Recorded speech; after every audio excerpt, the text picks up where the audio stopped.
We open in the city of Cliff's Edge. Right. City built on a sheer cliff face, used as essentially a trade hub for this part of the Isles. It's the only large city within this region. And we open on Drew's character. Oh. Okay. You, sir, are in a tavern called the Singed Signpost. Okay. You're sitting sort of by yourself. You're off in your own corner. You know your proclivities for accidents can kind of shake things up a bit. Yes. So you ostracize yourself. Okay. And you see from across the bar what appears to be a small man being carried by a keg golem and being ready to be thrown out of the bar. Nathan. Please describe your character. Hello everyone, my name is Ruskin McNeedy. I'm from the mines. Don't hold that against me. But here recently, I've been finding myself on the downside of people who don't like me having very much fun. And I don't like it very much, not at all. And apparently this rock golem you said? Keg golem. Keg golem, sorry. This keg golem apparently doesn't like the fact that I've outdrank everyone at the bar and I'm the one still standing. Bastard. Alright, but either way, I like to have fun, and if anyone tries to put me back in the mines, they're gonna have to answer to me and Bessie. If you want to know who Bessie is, she'll leave a hole in your face the size of a fucking cantaloupe. Lovely. Drew, you see this happening, and apologies, please describe your character to us. Sure. My name's Etherean Blazeheart. I'm a human. I come from a small farm, a little bit out of a ways away there. I'm a little accident prone, but I know if I put my mind to it, I will be a great wizard. Maybe one of the best, hopefully. But yeah, I'm just looking to learn to control things a little bit better. So maybe looking for some sort of teacher or some experience. Understandable. And immediately, I need you to give me an investigation check. Sure thing. You're trying to discern what possibly could be happening for this small man to be thrown out of the bar. All right. That's a total of 10. Total of 10. You discern through just like the general hubbub of the bar that this guy went shot after shot after shot after shot after shot and somehow managed to clear almost the entire bar's worth of liquor. And the proprietor, the aforementioned keg golem, standing a proud 5 foot even, is dragging him, kicking and fighting, out of the bar. And Hands off me, you walking splintered bastard! as this is happening, you start to feel a little tingle in your nose. Okay. And the tingle is building and building and building, and it just becomes unbearable. You know, you just can't handle it. And I also want you to give me a Constitution saving throw. You got it. Oh. Saving throw. Plus 2. Okay. That is a 10. Total 10. You sneeze. And that in itself somehow triggers Fireball, which gets launched at this keg golem, Okay. which knocks him probably a good 20 feet away from this small man with what appears to be a blunderbuss strapped to his back, and leaves him laying flat, staring at the ceiling, right in front of the door, just barely at the threshold. Okay. And Nathan, you see this I can see the sky outside. this wizard that appears to have just suddenly saved your ass. Aye. Like this golem, he's a jovial man, but you see this fine fellow off in the corner, kind of by himself, looking a little nervous. And what do? You figure you may approach him, see what's what? That's it. Was that you there? Yeah. Hey, I much appreciate it. Hey, I guess I approach him. You approach him. Alright. Well, hello there. Ruskin McNeedy at your service. Nice to meet you. Nice to meet you, Tyrion. Aetherian. Can I call you Athi for short? Sure. That's a mouthful if you ask me. You call me Rusk for short, or Mac for short. Either way, I'm cool with either one. As you all are having this conversation, you see the golem striding as fast as he can across the bar, which it's almost...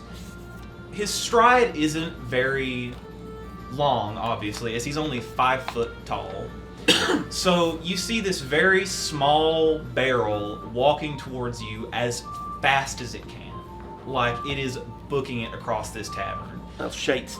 And it approaches you, and it looks at you, Nate. And it goes, you! Hey? You drink half my reserve. The good stuff. The stuff I keep for when nobles come into my bar. Well, I'll be honest with you. Shh. And you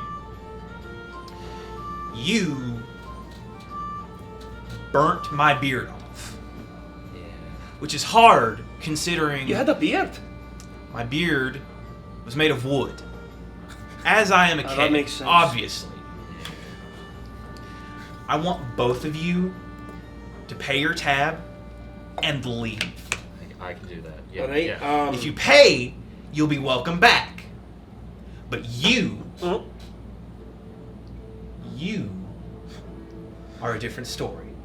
We'll get to you later. And with that, we change scenes. We move on to JT and Nick. So we are in the sewers of the city of Cliff's Edge. And Nick, you are in this sewer. You've heard rumors of beasts in these sewers, hunting people in the night. They come up from the sewers, and they snatch people from their beds. And you're just wandering down here with a torch, trying to find whatever you can. You're a monster hunter. You're hunting, right? And so give me an investigation check. Okay. Alright. Sorry, I was trying to make sure I spelled your name right. I didn't. That is... I should probably turn this light on so I can actually see things. Yeah, I had to do the same thing. Yeah, if you need to turn it on, it's the I have a grand total of 5. A grand total of 5. Okay, not a very good hunter. So you're down here, and really, you're kind of lost at this point. Like, the sewers are a bit like a maze. You got turned around incredibly easy. You do not know where you are. It's dark. Your torch is starting to fade. You don't know what to do. And then you start to hear footsteps from further down in the sewer. What do you do? Is there anywhere nearby I could take cover and wait to see Mm. what's coming towards me? Aside from snuffing out your torch, it's really just a tunnel. Alright, well I have dark vision, so I am going to snuff out my torch, and I'm just going to wait and see what comes through. Okay. Well, you start waiting and waiting and waiting, and you hear the footsteps getting closer and closer. And JT, describe your character, please. Branded in pain. The Codex Gigas lives on my skin. And I demand blood. So, you came down here looking for the cult that did this to you, obviously. You heard rumors that they may have sort of an outpost, sort of a vault or something underneath this city. And you're walking and walking, and so far, your lead seems to have gone dark. There's really nothing here other than rats and the occasional piece of trash. And remind me, do you have dark vision as well? I do. You do? Yes. So, you're walking down this tunnel, and Nick, can you give me a stealth check, please? Alright, 20. And I need a perception check against that, Okay. if you don't mind. Not a problem.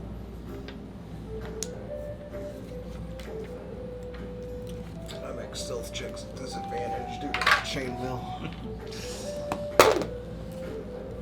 That's a nat 20 and a 16. I'll take the 16 then. Okay. Plus 2 is 18. 18. 19. Whoa! Holy! Okay. shit. Did Wow. not expect that. Okay. So, JT, you're walking down this tunnel, and just barely out of the corner of your eye, you see a dwarf in chainmail hugging the wall as hard as he can. Like, he appears to just be like, if you could see inside his head, he would be like, just like, don't see me, don't see me, don't see me, don't see me. Like, you can't. And you see him standing there, and what do you do? What do you think? Well, I unsheath my sword, and with it, you kind of hear the clank of the sword as I bring it up. And I'm like, who is there? Nick, response. This man's gonna cut you if you don't say something. I unsheath my sword and I'm just like, ho! Gideon! Friendly! Friendly? Until I'm not. Well, what's your business here? Maybe I'm just passing through. I'm searching for monsters. Same, actually. I was hoping you weren't one. I slowly sheath my sword back. Ah. I'll sheath mine back too then, slowly. Well, we've had this meeting of the minds down here, and you all keep chatting for a bit. I mean, it's the sewers. Both of your leads have kind of gone dark on your respective things. So, what else is there to do other than just kind of talk and search? And, JT, you start to think, well, this lead is dead. I may as well go back to the place where I got this information, see if I can't suss them out. And the place where you got that information was a bar. Okay. Singed signpost. And Nick, are you gonna follow him, or are you gonna go your own way? Yeah. Ah, you've made a friend in the sewers, a sewer friend, if you will. I've not So found anyone. This guy seems like he might fight monsters with me if we run into anything on the way out. he's the only semi-competent person you've met in this city so far. Good way to put it. Pretty much. So you two are heading towards the singed signpost, and give me an answer. Who's walking ahead of who in this situation? Who approaches the bar first? I'm willing to go first unless he's just gonna stride ahead of me because he's taller. All right, Nick, you are walking up, and like it's been a rough day. You just want a drink, somewhere to sit down, and somewhere to just like contemplate where the next hunt could go, how you could do it, what you're gonna hunt, stuff like that. And JT, you're upset, you're sad, your lead went dark, but at least you made a sewer friend. And as you're approaching, Would you have ever told me your name, by the way? Oh, yeah. Astaroth. Call me Ass for short. but as you all I'm not gonna do that. as you all are approaching, you see Nate's character laying flat up, staring at the ceiling, and you, through the doorway, you see him just like get up, walk to a corner, so on and so forth. And you enter the bar, you sit down, and while you wish you could order a drink, the owner of this bar is actively screaming at two other patrons in the corner. And eventually, after about 10 or so minutes, he goes, "All right, boys, you two. I want my money before you leave this building tonight. I want it. No tabs." How much do I owe you there? Say 20 gold pieces.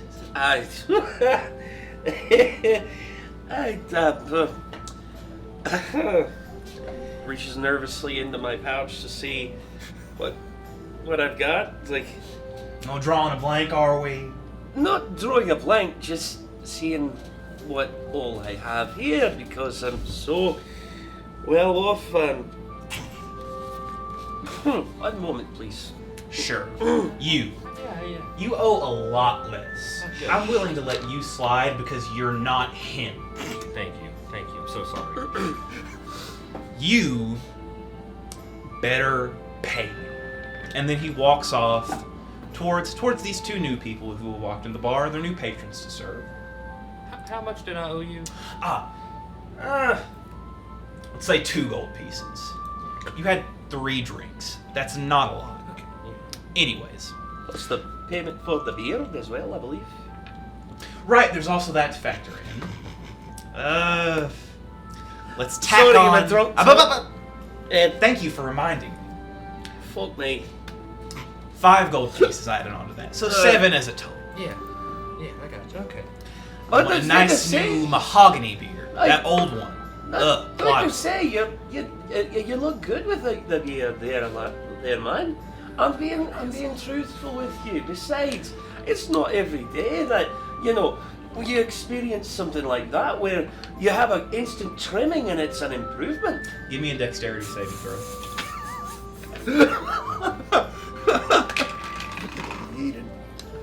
That is, holy crap, 18 plus 2 is a 20. Okay, I was expecting. Okay, so Holy crap. you see him go in with his little sort of metal wooden fist, and he is aiming directly at your kneecap.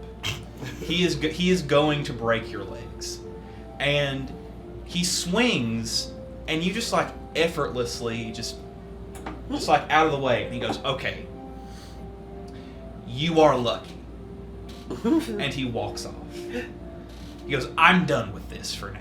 And he walks off, and he walks over to these 2 new people who've walked in the bar. He says, "Sorry, boys, dealing with some rowdier customers. What can I get you?" Sorry about that there, Aston. Not a problem. We're just kind of more than anything wanting some information. Oh? We've heard rumors of people being taken recently. People being taken. Taken from their homes. Well, beds at night. Wondering if you'd heard anything. You're not talking about those old sewer rumors, are you? You boys been down on the sewers? Perhaps. Oof. Are they just rumors? Just rumors. Nothing in the sewer that's taking people. Well, yeah, no, anywhere we could get work by chance. People that are good with the I would. I have a contact at the Western Winds Trading Company on the very edge of the city. They move freight from the docks and provide it to the larger scale of the Isle, right?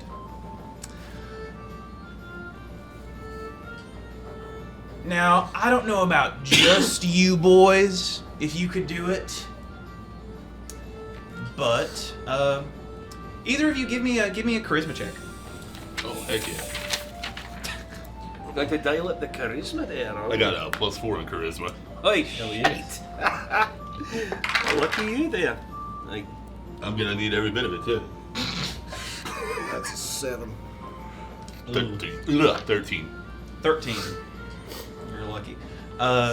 So he goes, "All right, you dwarf, I'm not sure about.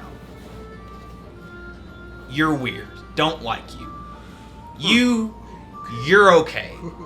So I'm gonna give you this. I've got 2 patrons that owe me a debt.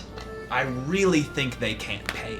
I like that he thinks the clearly more weird guy is the okay. Right. Just 320 pounds, 7 foot. Just I'm a great judge of character. I don't like you. You're cool. Anyways, and he's just staring directly up at you. And he doesn't have any sort of neck. His face really is just his torso.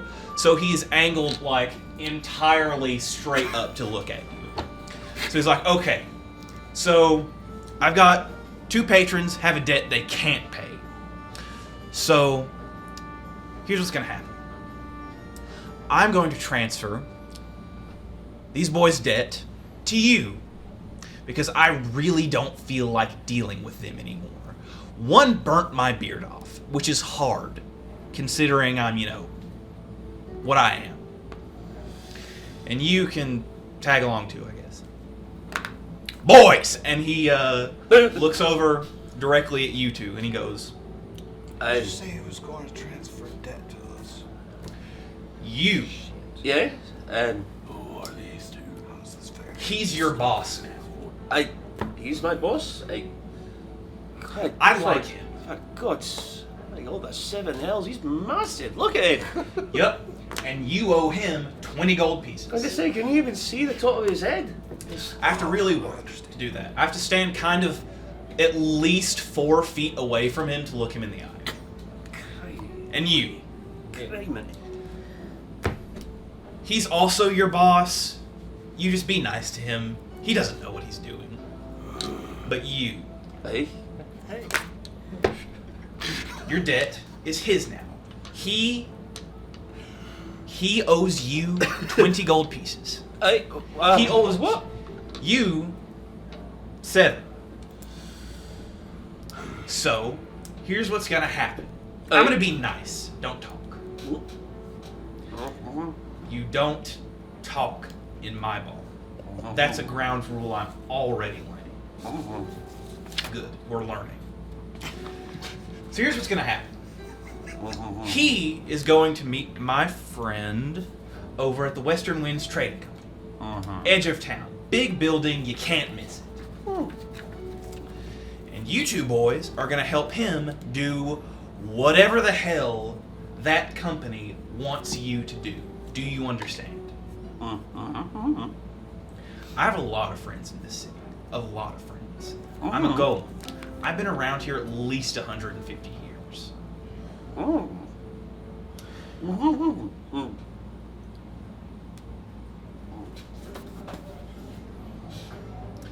Exactly.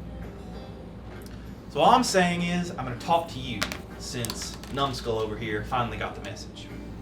Yeah. I have a lot of friends. A lot of friends. If you don't do a good job working with him, you are on the first ship off of this island. Do you understand? Absolutely. I'll be his best helper. Attaboy. Never believe. And so, you 4 finally meet. You 2 walk across the bar and meet your new debtor and soon-to-be debt friend. How? Outside. And you all collectively kind of walk As I'm outside. leaving, I'll just be like, I'm sorry if I did anything to offend you, and I'll chip like 1 silver piece over to him and be like, have a nice night, thanks for the information. You're okay. Not great, not bad. My only silver piece. You're okay. He eats it. As I'm leaving, I ask for an ale and a straw so I can fit it through my mouthpiece in my iron mask. Give me another charisma check. Let's say I'm standing outside and I'm watching this unfold, and I'm just like, Christ, that's the worst case of lockjaw I've ever seen. 9 plus 4, so 13 again. On the house. And he puts a little straw in there and kind of like ushers you all out. He's like, okay, these people have been nothing but trouble, so I want them out of my bar. And he kind of just like pushes you out. He shoves you out. And you all are just kind of standing out on this muddy street, just sort of contemplating what to do. All you have is a company name, and you were told to inquire. Your place smelled like shite anyway. I think that might have been me. He did say you two were in the sewers earlier. What are you down there for? I checked the bottoms of my boots to see if I stepped in anything that smeared on. Give me an investigation check. Oh, God. Didn't get over anyone.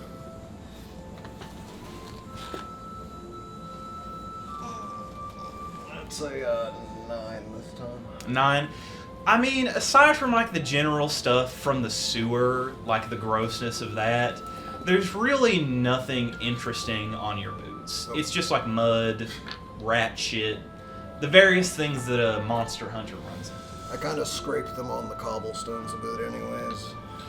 But you all you have is kind of you control these two's debts. He's kind of along for the ride. And all you have is a company name. So what do you all think about doing? I'm just gonna double check with Astroth and be like, mind if I tag along? I don't have much of anything to my name, and if we can make some coin and kill some monsters along the way. You help me keep these two in line. Sure. You don't really worry about me. I'm not going to step out of line. I'm worried about you. I tried to tell that damn bar golem that they kept serving me at the bar, and if they would have just stopped serving me, I would have stopped drinking. But they didn't. It's not my bloody fault I know how to handle me bloody liquor. I get this feeling it's less the drinking and more the fact that you wouldn't stop talking afterwards that might have annoyed him. It would have been nice if you did know how to stop talking.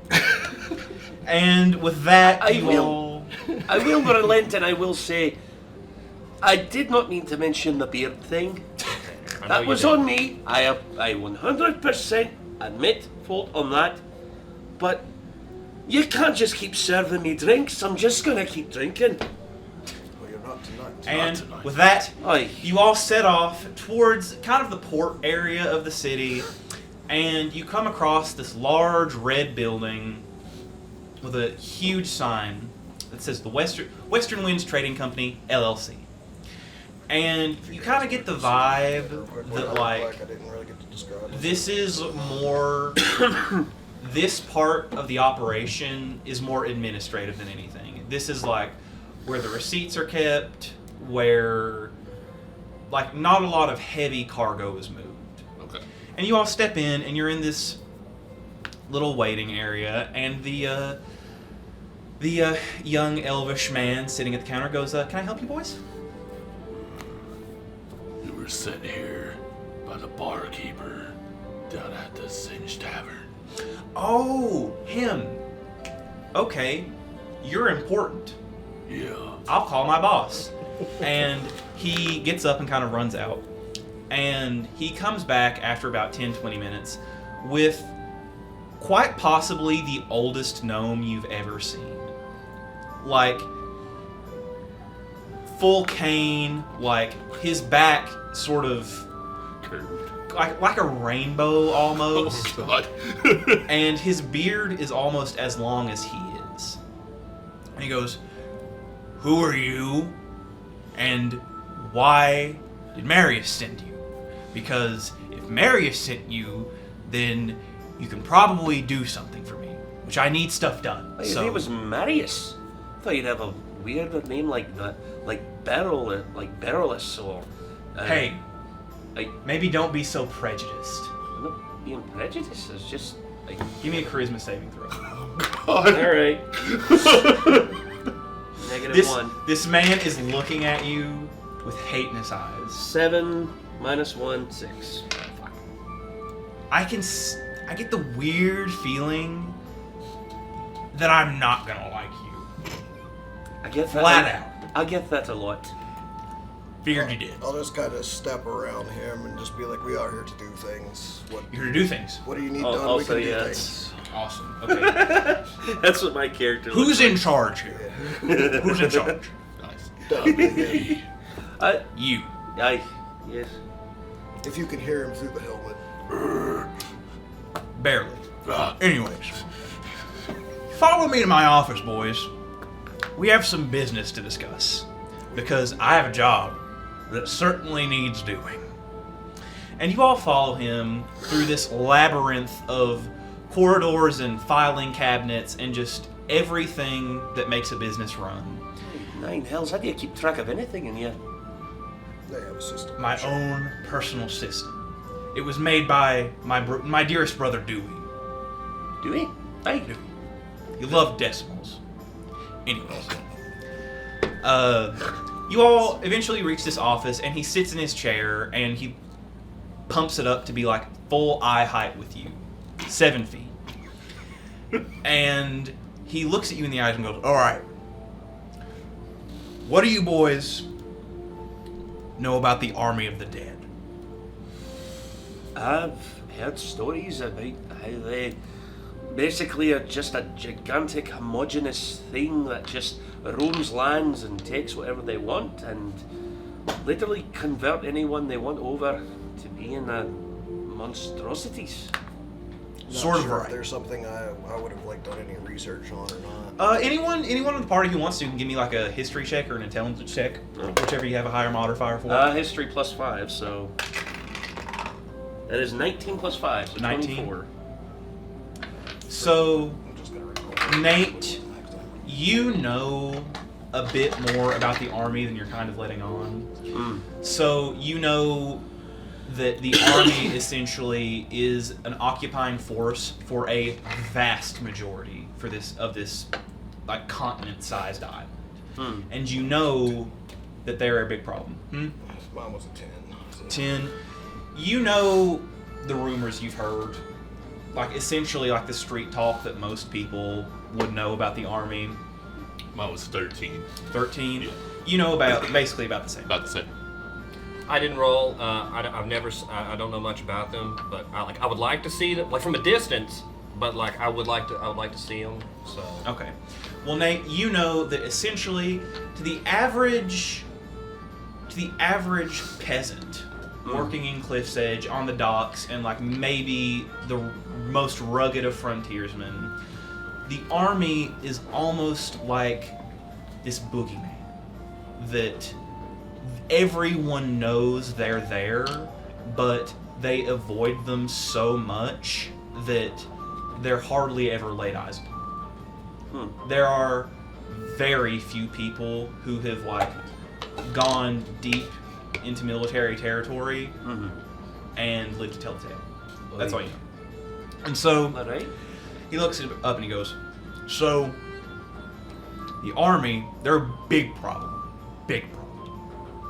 Out there in the rest of the Isle, we don't know what's there. That's the problem. Big problem. Bigger than you, which is fucking insane, son. Yeah, I could agree there.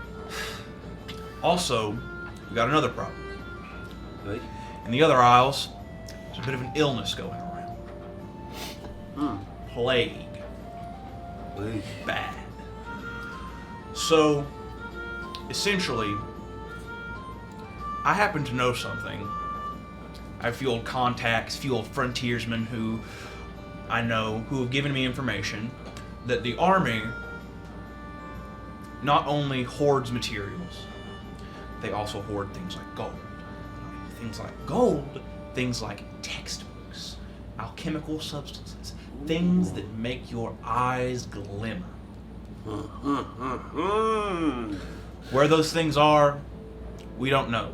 The army doesn't, to our knowledge, take things like gold. They take things like timber, steel, bronze, Raw materials, you said. things that can be used to make weapons, things that can be used to make forts, things that can be used to fight a war. The other things, we don't know what they do with them. We just know that they have them somewhere. But I happen to know, through various means, out in the wilderness, a couple of days travel out of town, through the mountains, that there's a fortress. No living person has been there in a long time. I don't even know if there's ever been a living person there. And I'm old, really old, if you couldn't tell. So, here's what's gonna happen. You boys are gonna go out there. You're gonna go to this fortress, and you're gonna find something that can make me some fucking money. Whether it's cured this plague that's going around that my dearest company that I built from the ground up can use to cure people and sell at market price, or something like just valuable knowledge. Better yet, if you can find out what makes the army tick, what their motives are, what makes them run, I will ensure you fine folks have anything you want. Passage off the Isle. Land. Gold. Weapons. Whatever you need, I can get it with my connections. But you Think have that to sort bring of me... information will be available in a fortress just outside of our town? We don't know. As I've said, we don't know what's in this fortress. We don't really know much about the army as a whole. This whole thing is really a gamble, and you losers are kind of my ace in the hole, I'm hoping. The last group I sent out never came back. Well, that's not welcoming. Exactly. But all I'll say is, I have 100 shining reasons why you boys should make that journey and go up north. So what do you say? 100. Aye, well, that'll clear up my debt with you and make it to where I can not worry about you cutting me bloody head off. Was your debt again? It was around 20 gold pieces. Yeah, Father. I'd clear it plus a little bit extra. You stand to make 40. Aye, that's true. Aye. I like 45. you. rather. I may cut you a deal. Aye. Oh. Sounds like a fair square deal to me, boys. Oh. Brave. Well, All right. Well, here. I'll give you this map and send you on your merry way. What do you say, boys? And he hands you the map, and this thing is like very, very hastily inked. Whoever did this probably running for their life. can't make sense of this north or south. Can I see if I can make any sense of it? Give me just an intelligence check. Aye. Oh, That's gonna be bad. hold the phone. Wait a minute. If I look at it this way here. Oh, maybe I could make sense of this. And I gonna say, can I try a? You can also try an intelligence check. Okay. I have a +3. Oh, those are too big. Is that the the white dice? Here, let me. Yeah, it's stuck right there. Got it. Yeah, you can't use the white ones on that. You can use the blue ones. You can use the dragon eyes dice. Oh, I got a 10. +3, so it is 16 +3, so 19. Well, Nick, you're reading this, and you really think, okay, I understand the basic concept behind this map. It's a lot of twists and turns, and a couple cuts through a couple different switchbacks through the mountains, but you think you can, more likely than not, get the party there relatively unscathed. Huh. Is that what I see as well? Or? Yes, that is what you see. Okay. And so, Alright. Well, I think you and I, we could make sense of this. I mean, for the most part, I'll let you hold on to it because I don't think he trusts me very much right now. okay, and with that, I think as you long as all... you don't go running off somewhere, it'll be fine. Trust me, I think big man over there could outrun me quite handily. You see the size of his He legs? has a longer stride than you. Exactly. A longer stride and a longer sword. And with that, you all leave the city. Pockets very empty, big eyes, and you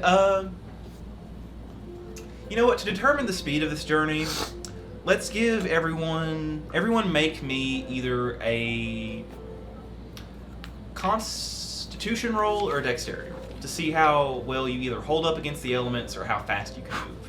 Constitution +3. Your choice. I got a +2 in Constitution. 14. 14. 13 +3, 16. 13. 13. 12.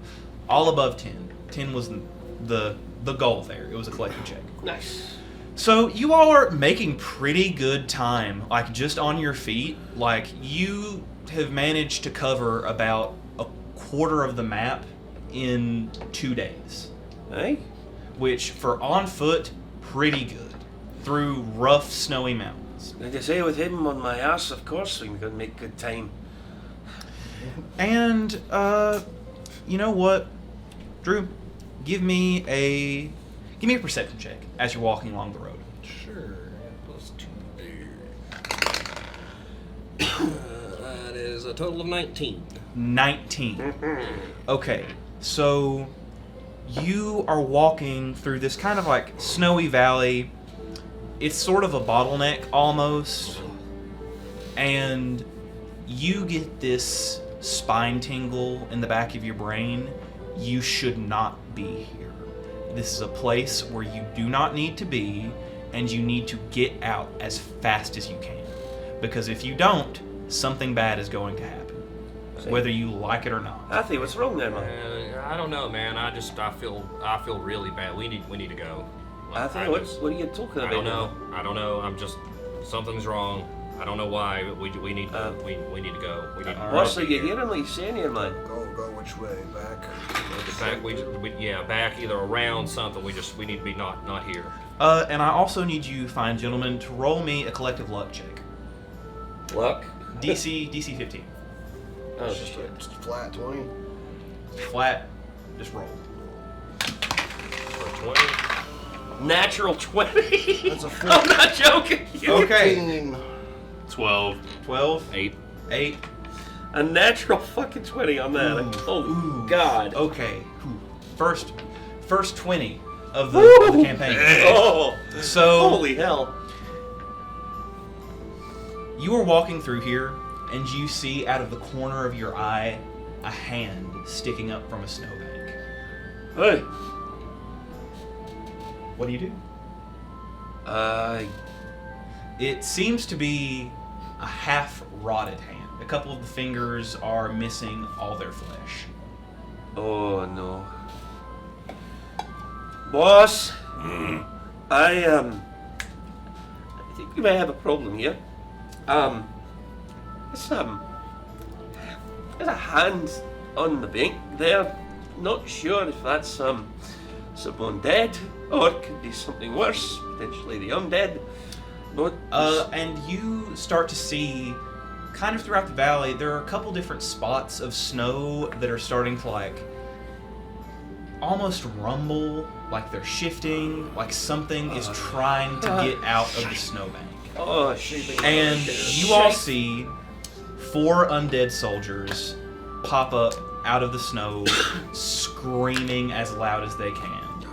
Roll initiative. God. Holy crap. Oh, 9 hells. Roll initiative. Roll me initiative. Your senses were dead on, Ethereum. 11. Knew something was wrong. Well, you all have the advantage. Where you got that luck check, you have Yeah. advantage. 18. 18 for 11. initiative. 11. 12 for you. 14. Oh wait, no. Plus my initiative's +2, so it's 13. Sorry, 13. Well, these guys are not rolling well on initiative whatsoever, so I got a 14 here. 14. Okay. How'd you there, Drew? 10. 10? Sorry, I just want to interrupt. So none of them rolled above a 10. Oh. So Wow. I am going. So they're all almost evenly spaced, like they planned this almost. Mm-hmm. They're the first one, the closest one to you is about 30 feet away. Okay. Was one me about 30 feet away? Alright. 30 feet away, you have initiative. Oh, I do? Yes. Oh, okay. And I guess with that, I guess I just I basically bring Bessie around and just line her up and just feel like I'm trying to just think of something to say other than I just feel like holy shit. Okay. And I fire actually, oh wait, where they're screaming, right? They are like groaning as loud as they can. Okay. Like it's a scare tactic, obviously. And I'll just be like, oh, shut your fucking holes. All right. And then I I fire at the closest one to me. Fire at the closest one. Okay. Yeah. Roll to hit. Okay, +4. 17 plus 4.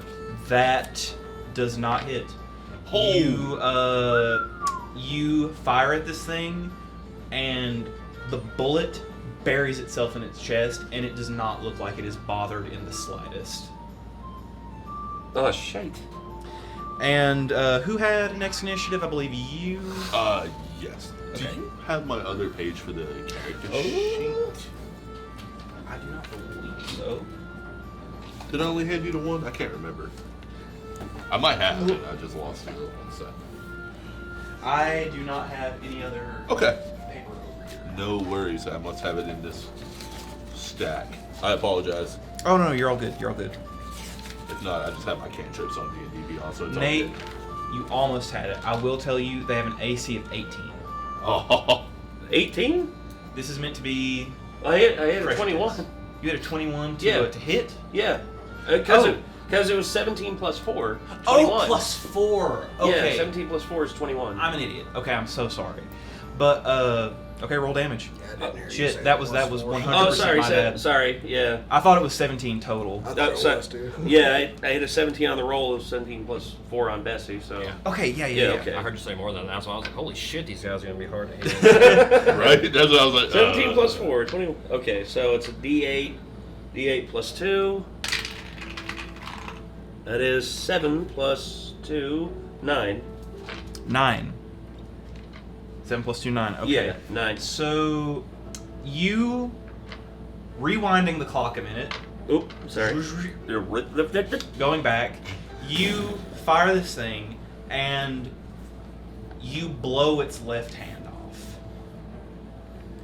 Now, does it seem particularly bothered by the fact that its hand is not there anymore? Not really. No, I wouldn't say so. Because that wasn't the hand holding its sword, but you certainly hurt this thing. Oh, shit. Well, damn. I guess with that, I guess I just take the rest of my movement speed to move back, to like jump back to where I can have a chance to reload Bessie. Okay. And next person. That would be me. I said oath. So, how close am I to the nearest one? About the same, about 30 feet, About as 30 he feet. was. Okay. So I am going to move about 15 feet to get to like a little bit closer to the undead that's in front of me, and I am going to attempt to do a chill touch cantrip. Okay. Channeling the Chill of the Grave. It's a melee spell. On a hit, the target takes 1d10 necrotic damage, and it can't regain hit points until the end of my next turn. They have. I will say they do have resistance against necrotic damage. They do. They are undead. They are undead. Okay, so in that case, I'm just gonna take out my BMF greatsword and approach it even further and attempt to slash its head. Go for it. Roll to hit. Oh god. 5 plus 5, so 10. That does not hit. Yeah. You try to swing your sword as hard as you can at this thing, but you swing it, and your sword is large to the point where, like, your body weight almost travels downward with you, so you almost just get yourself stuck in a snowbank. Oh, hell.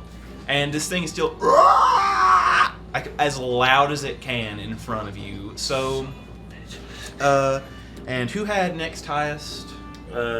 What did you roll again?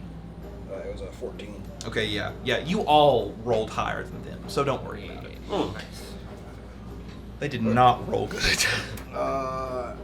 I would probably like to reach. I can't make it to them quite because I'm a little slower, being a dwarf with stubby legs.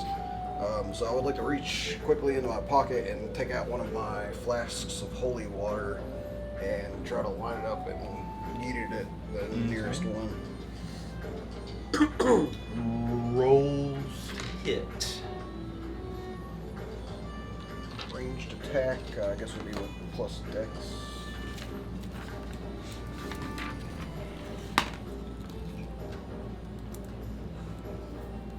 Yeah, it's gonna be a miss. Okay. 15 total. You throw this vial of holy water at this thing, and yet again, you just barely miss its head. And it looks over and it's like, what just went by my head? And it looks back at you, and it almost looks angry at you specifically. So have fun with that. And you got a 10 as well. Yes. Okay, I believe player takes precedent over, so you can go ahead. Okay. And I guess just to ask, so where am I in this situation? Like, am I distance-wise and all that? You're distance-wise, you're about, I'd say, well, where you realized something was wrong in this place, you kind of moved ahead of everyone, so you're about 50 feet away from the nearest undead, because you were just, like, trying to book it out of this, like, valley. Excellent. Okay. I am going to, I guess, look at whichever one might be the closest to me. I don't know if that'd be the one that he, That would be the one that JT is trying to attack. Okay. I'm going to back him up, and I am going to try to firebolt him. Firebolt him, okay. So, let's see here. Firebolt. Got 2 rolls. 2 rolls. I got a 13 plus 4, so 1 short. 1 short. Dang. Yet again, you're aiming at him, and you have him dead in your sights. And then you feel the tingle in the back of your brain. You're like, fuck. And you throw that firebolt, you hit a cliff. Ah, shit. You do not get anywhere close to this thing. Never Okay. hit anything when I try to. Now it's the soldier's turn. And this first one, that is the nearest one to Nick, that looks angry more than anything. It has a longbow, and it is going to make an attempt to hit you with a +4 to hit. So an 8 does not hit, I assume. Nope. Okay, so this thing tries to fire an arrow at you, but it misses by a country mile, and yet I again, don't have the soundboard. it almost looks angrier that it missed. Holy crap. So it's just kind of like, it's just this dead thing that's angry. And next is the one closest to you.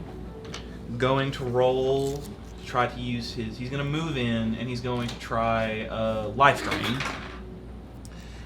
And that has a +4 to hit. And I assume a 22 hits. Oh, damn. Yeah, Okay. yeah. Okay. Did you say life drain? Yes, Life Drain. Undead Soldier has Life Drain.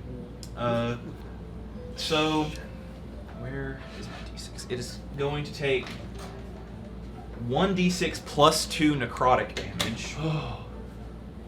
Wonderful, I know. It is going to take 5 points of necrotic damage from you, and you need to save a DC 13 Constitution saving throw. Holy crap. Okay, I got a +2 in Constitution, so.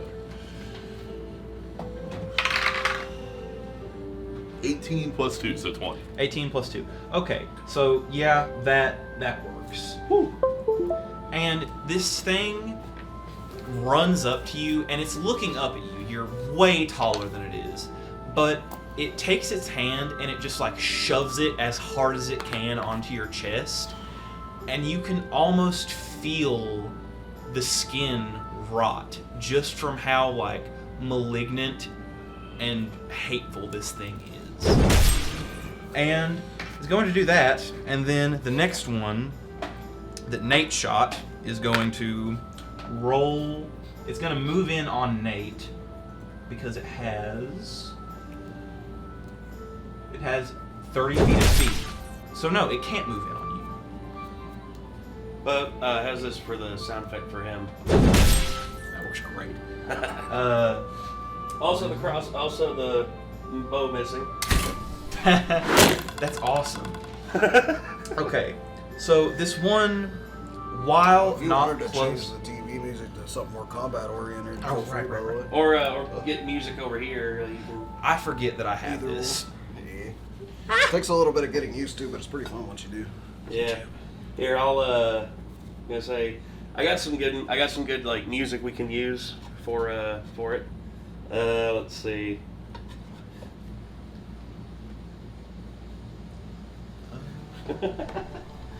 Yeah, just. There's actually playlists of D&D combat music on my account too, if you need one of those. Here we go, and Bluetooth. There it is. And I'm so glad I rolled an 18 on that one. Yeah, no doubt. I was like, oh god, I've been doing shitty rolls. Okay. I've had your luck. I'm telling you, I'm not rolling super. That should do us just fine. Not horrible. Not okay. super. Okay, and this one, while it's not super close to, it's not super close to you, it is going to take its 30 feet of movement and move in on you. Okay. So, how much of your movement did you use to get away? I Remind used me. 20 to hop back. So you are now like equidistant. You're yet again like 30 feet away from this thing. It's Okay. just like it is focused. It is moving in on you. Okay. And then we go back to the top of the order, which I believe is you, Yeah. where you Okay. rolled that luck check. Yeah. What do you do? Okay. I see this thing coming after me. I just be like, oh, shut up! Don't you have anything better to do than chase my ass through the fucking snow? And then I guess with that I look down at Bessie. I see that I'm not going to be able to get her loaded up quick enough while this thing's approaching me. I'm just going to put my hand up and just go fire and just go firebolt Okay. and just cast firebolt at him. And yeah, I guess it's +5. So Plus here 5. we go. AC 18. That is a 15. plus 5. 15. So 15 plus 5. 5. So 15 Okay. plus 5, 20. Yeah, 20. Okay, Yes. so that does in fact hit. So roll damage. Okay. Okay.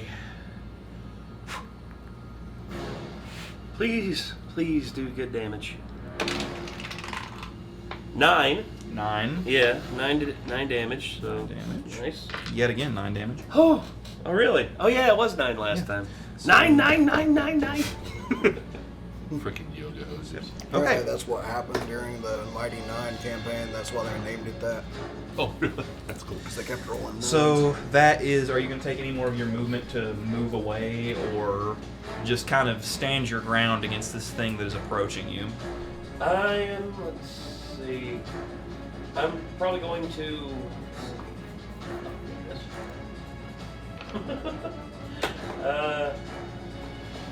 I'm going to expend a little bit of my movement, more of my movement, to like move 20 feet away, not directly back, but I guess towards them, like that way I'm not like abandoning them, because I don't want them to seem like I'm like completely backing out of the fight and like trying to get away.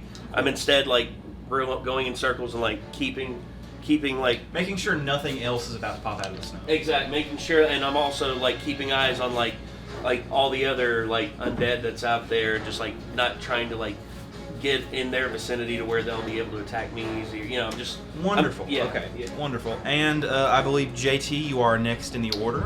Yes. So I'm assuming is my sword kind of stuck in the snow at the moment? No, you were able to like pull it out. It's just snow. There's Okay. nothing special about it. Okay.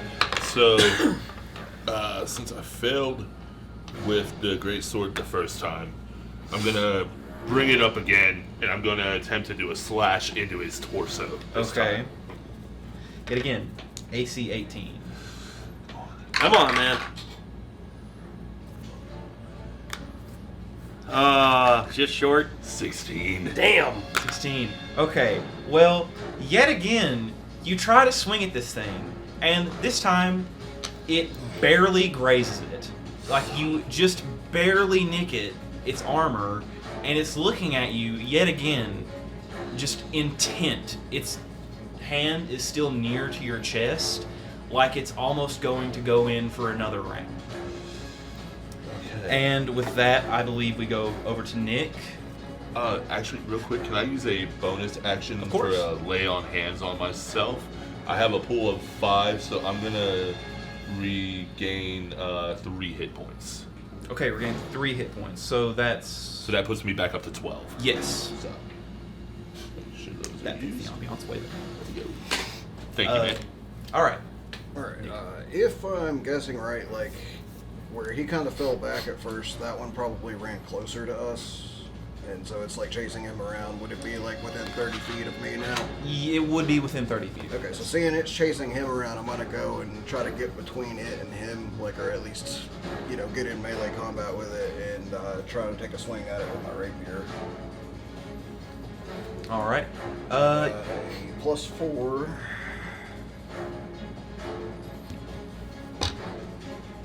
And I got a big whopping 9. So, 9 total. yep. Well, flat out, the thing that happened to him happens to you. You swing your rapier, and it's almost like you're so uncoordinated, it drives almost straight into the ground. You're able to save it at the last minute, but you did not hit this thing that is still rapidly approaching Nate. Anyways, on to you. Okay. All right. Okay. He looks like he needs help really bad. I'm going to magic missile his target. His target. Okay. Yes. So that is. That is the soldier closest to him. That's the one that rolled a 7. I'm so afraid right now. I have no idea what I just did with that dice. I'll have to find it in a minute. It fell on me somewhere. If you need any extra dice, Yeah, I I've have got one. I'm at a loss of. bonus galore. Here's Oh, another one. I got one. Now, like I said, I just need to make sure I don't lose it. I don't know if it went in one of my pockets or what. Just now, I kind of did this, and I don't know where it Yeah, it went. went down the front of your shirt and went. Yeah, I don't know. Here, did it go on the floor? I didn't see it. I don't know. I'll find it in a minute. It's not a big deal. I just have to remember that it's there. You feel anything by your feet? Don't worry, it's I just at least me. want to do this roll here. Okay, so I'm Here it gonna is. send. Found it. Damn! I didn't even feel it go that far. Holy shit! Thank you. So I got 3. I'm just gonna send them all 3 that way. All right. I stole it off his dice tray and he He didn't seems even like know. he could really use the help, so I'm gonna just. I got Dice went 3, farther so than my sword. that is 4 plus 1. So the first one's 5. Nice. I don't know what that says. That's 1 plus 1, so 2, so total is 7 so far. 7.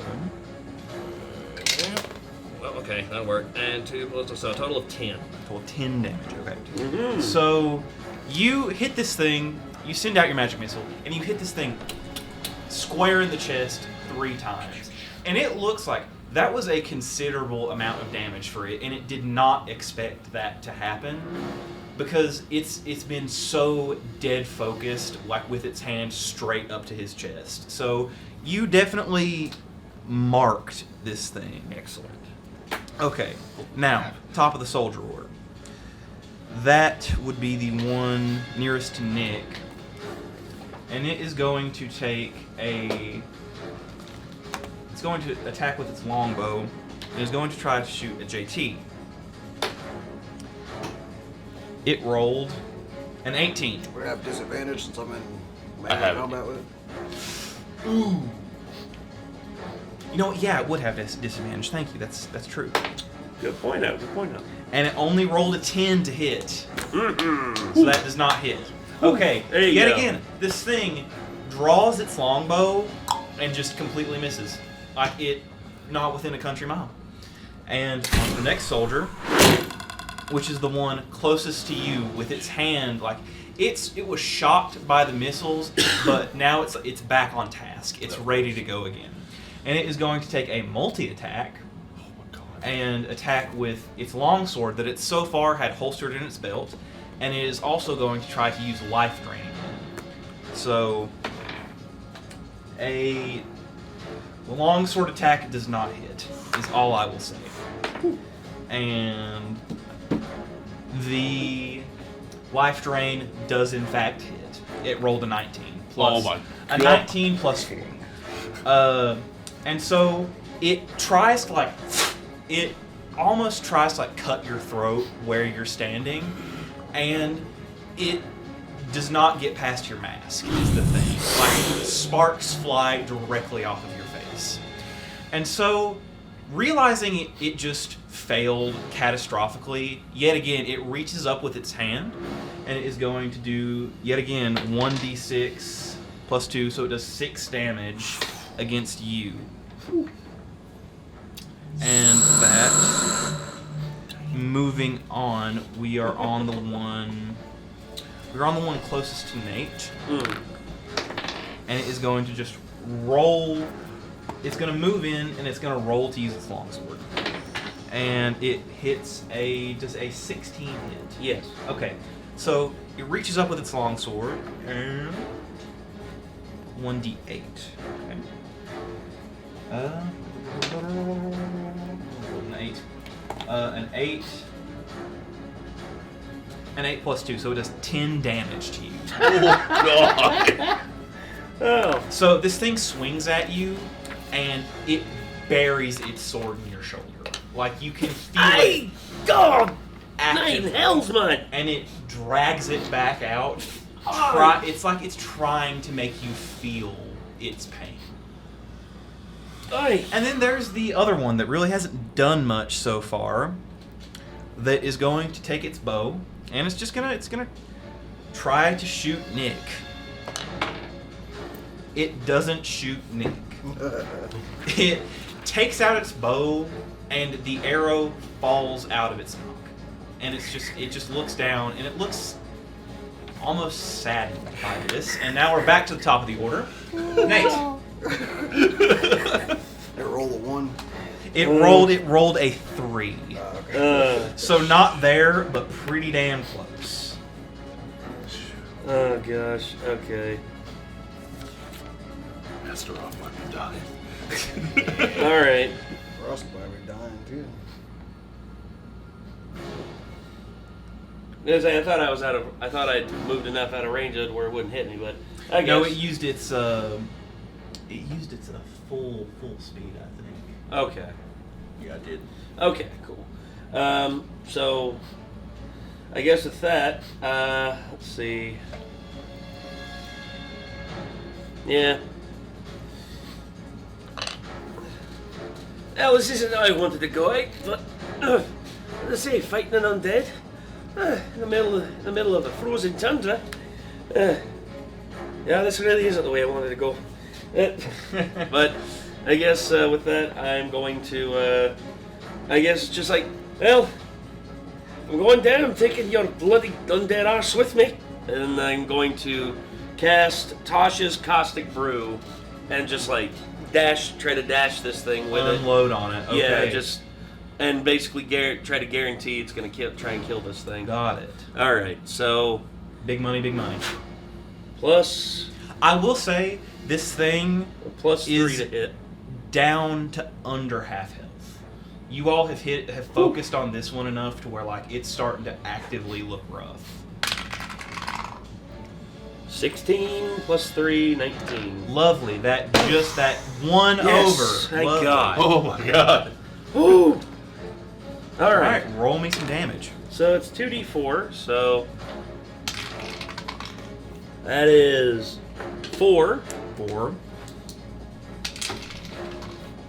plus 4. 4 Holy plus shit. 4. Okay, so Damn. you're kind of repaying the favor in kind. Yeah. So that's 2d8 of acid. And here's the. Let me go ahead and get my spell slot knocked off too. Lovely. So yeah. Spell slot. That's 1 down. Probably the only one I'm gonna be able to use if this thing hits me again. Shit. Well, we shall see. And let's see. Creature covered in your acid at the start of each of its turn. And let's see. Creature covered in acid takes 2d4 at the start of each of its turns. 2d4 at the start of each turn. Yeah, so Lovely, on top of the wonderful. 2d4 it just took there, So- it takes it at the start of each of its turn. So That is amazing. Amazing play. Okay, so you throw this acid at this thing, and it hits it dead in the face. And you see as what little skin was there starts to just sizzle and burn off. Its eyes pop like hot cherries. Right in front of you. And Like that. there comes a certain point where this thing is just screaming and, well, whatever sort of feeling it can have. And with that, we move on to JT, sitting here with this thing square on his chest. Oh God. All right. You know what? All right, for all the marbles, all the marbles on this one. All the Marlboros, yep. All the Marlboros. I'm gonna attempt to raise my fucking greatsword again. Okay. And I am going to try and slash it right in the neck. Come on, man, you got Go this. for it. I swear if I don't, I'm gonna rage. 17 plus 5. Yeah. 17 plus 5, that does hit. Okay, so roll me some damage. Oh, this son of a bitch. Here we go. 2d6 plus 3 for this. Nice. Yeah. This is the one that is already had 10 points of health taken away from it, as a reminder. First one 6. is 6 plus 3. 6 plus 3, that's 9. Oh, wait, no, 2d6 plus 3, so hang on. So 6. 2d6 plus 3. 6 and 6 plus 3. 15. So 15 points of damage. Oh. Okay. Nice. Hey, don't leave him hanging. Don't leave him So- okay. this I'll one- Wait it. I'll wait it out. hanging. You raise your greatsword and you bury it in this thing's fucking neck. Fuck There is yeah. a point where there is so much kinetic force that its head is holding on for dear life. Fuck yeah. And while as a zombie, obviously, it's kind of trying to like shrug it off and just be like, you still did a lot of damage to this thing. Bravo. So, And okay, as a bonus action, bonus action healing hands. no, how close is the next one to me? The next one is probably the one that's closest to Nick. And Nick, you're right up on that one, right? Where you were going to do melee. So you're about 15 feet away from the nearest one where it's kind of moved in. Okay. Would I be able to cast Divine Smite on that one? Does that one have a range of any sort? Smite runs down your weapon on what you just attacked. Yeah, you can only hit it You on can the. only smite what you just hit. Yeah. Okay. So if you want to, Okay, you if can. you want, You you should could just smite the straight up one- fuck this thing up. Yeah, even smite more. the one Okay, you just yeah. hit. Okay, yeah. So finish it off. You can finish the fucker. Yeah, so what I'll do is I'll do that and Radiant. Undead. the target Radiant. takes an extra 2d8 radiant damage from the attack, An and extra 2d8. the damage increases by 1d8 if the target is a fiend or or an undead. Roll me damage. That's 3d8s, Right now. my dude. That's 3d8s. Yeah. It's already Shit. 3 damage minimum. 2. 2. Okay. Yeah, that's When it. you got this. I believe in you all. No. Oh, wait, right, yeah, You had the right one. There I you go. can't see shit. Alright, so it was 2, Plus 6, and 5. 5. 2, 6, 5. So 8, 13. 13 damage total, or is that adding or not adding that extra? That's a undead? 10, actually. That was a The 10? red- Oh, it's a the D10. red one. Oh, that's Oh, a 10? shit. Oops. Yeah, here you go. Oh, okay. Oh, you did Sorry, have the right dude. one. I'm Oh, no, sorry. that's 100% fine. So it's 2 and 5 is 7. And 6. Six. So it was 6. Is that adding or not adding that undead? That's with the extra. That's undead. with that extra. So that is 2, 7, 6. 9. So that's 15 points of damage total. Yeah. Okay. 13. So he did 13? 30 damage. 13. Yeah, 13 13. radiant. 13 radiant. 13 radiant. Yeah. Okay. So you send this divine smite through this sword, and it is almost like you sent a bolt of electricity through this thing. Hell yeah. You're standing there, and it just goes flat, stock straight, drops its sword, and it is just like staring at you with its rotting eyes. This thing looks like it could drop at any moment. So It's bravo, still alive. you dealt with a big problem. On to Nick. Let's hope that one's somehow like a lot beefier than the rest of them. Yeah. I lost track of where the Is one of them dead, or are they all four still up? They're all four still up, but this one that JT has hit literally looks like if you breathe wrong on it, it could fall over dead. So there's one in melee with me, one in melee with JT, one in melee one with at range, and then where's the fourth one? Me. you. It's on him. So there's a It's this fourth thing. one. He's yet again clawing at his face, trying to get the acid off. This one is rough, but could still take a couple hits. All right. Well, I don't want to get opportunity attacks, unfortunately, so I'm gonna just keep fighting the one that I'm currently fighting and just try to keep its attention off everybody else. Hmm. So I'm just gonna duel it. So another rapier swing. Let's see if it does any better than the last one. Nope, it's exactly the same as last time.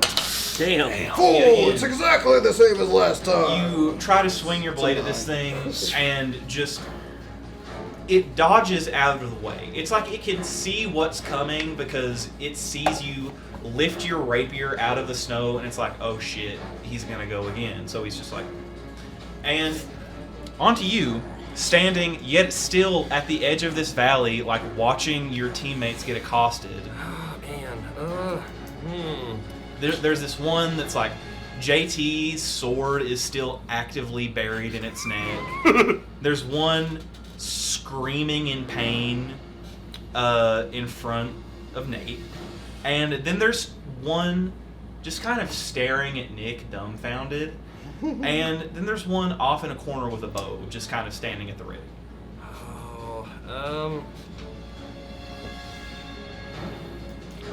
If How you much want, health like do you my have? personal drawing of the situation, by the way. Wait, what? 6. Oh, shit. Kind of like this. But I still have 2 extra slots I can use to get me back up to 8. Yeah, but they're gonna get an attack before Yeah, they can that's do true. that. Oh boy. Okay. Just to be safe, I guess. I'm assuming that's accurate. I don't. Yes. Yes, that is very close to what I have in my head. Since my rolls are not always the best, I'm gonna look at this situation and be like, ah, shit, something needs to die like now. Okay. So I'm gonna use my last spell slot to cast my last magic missile, Okay. and to be safe, I'm gonna shoot 2 towards JT's target. Okay. I realize that I see him melting over there, so I'm gonna ignore him, and I'm gonna shoot 1 at Nick's guy. At Nick's, okay. Yes. So I will say, if you shoot, just go ahead and roll. Okay. I thought about shooting 1 at it, but I'm just so afraid that if I'm gonna roll like a 2, and I don't know if it's gonna have like 3. That's like, damn, I really should have done that. But anyways, okay. So first So one the first is one at my boy. 4 plus 1, or 3 plus 1. 3 plus 1? Yeah, so that's 4. And the second one for him would be 5, so 9 on that. Okay, so you shoot these 2 magic missiles at this thing, and once the second one connects, it just drops. Like, there is no chance this thing is getting up. Excellent. Its head is almost cut off. It has more than one hole in its chest. And JT, you just feel this thing's hand like slump off of you as it falls back into the snow and gets covered back up. Nice. So that is now 1 piece off the board. Excellent. Good job, boys. Excellent. All right. Nice, dude. Yeah. And then you said that you were going to send that last one at Nick's. Yes, at his dueling target there. Okay, So I will say that you all have been hitting the 2 like beefy boys more than anything. These other 2 are not as hardy as the 2 that have been like getting wailed on. So Okay. No. Cool. just remember that. Nifty. That's good to know. So I did roll it before I realized, so I wasn't sure you were going to say something. That is a 3 plus 1. A 3 plus 1 is a 4 damage to him. Okay, so damn. So you hit this thing and you hit it in the chest and you put a hole right towards his abdomen. So it's standing here next to Nick, just watching, and all of a sudden, through its back, it just looks like ah! And Nick, you get kind of covered in dead guts a little bit, but I'm used to it. you're used to it. I'm just gonna like. And Scratch now the wind in the sewer. we are at the top of the undead order. Oh, gods. And for that, we have our boy who rolled a 10. And he is going to... That's the one that's just kind of like standing off in the corner by itself. Like With the bow. With the bow, almost just like surveying, okay, this could be not going in our favor at this point.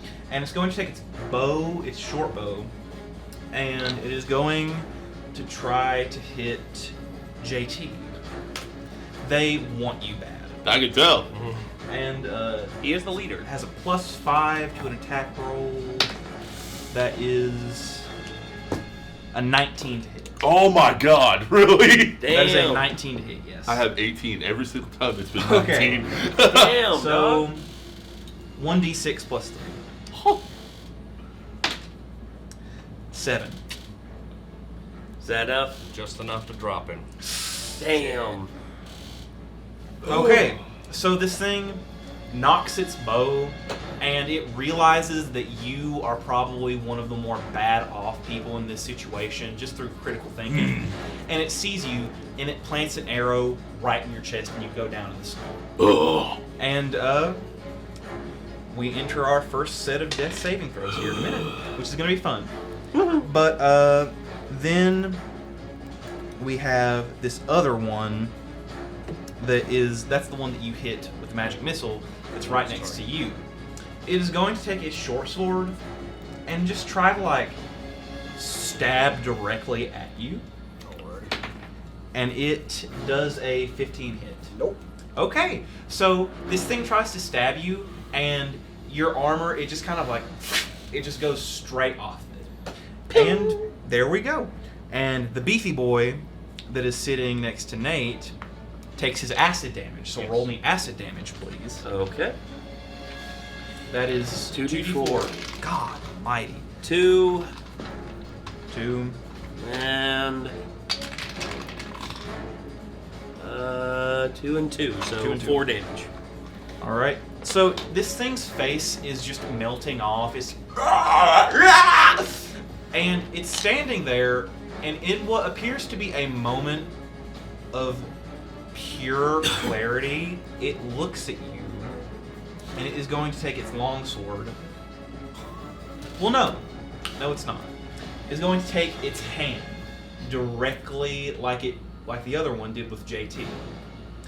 And it is going to move in as close as it can. Like you can borderline, you can smell the flesh sizzling on this thing. Oh, it smells like my ex-wife. It's got a +4 to hit.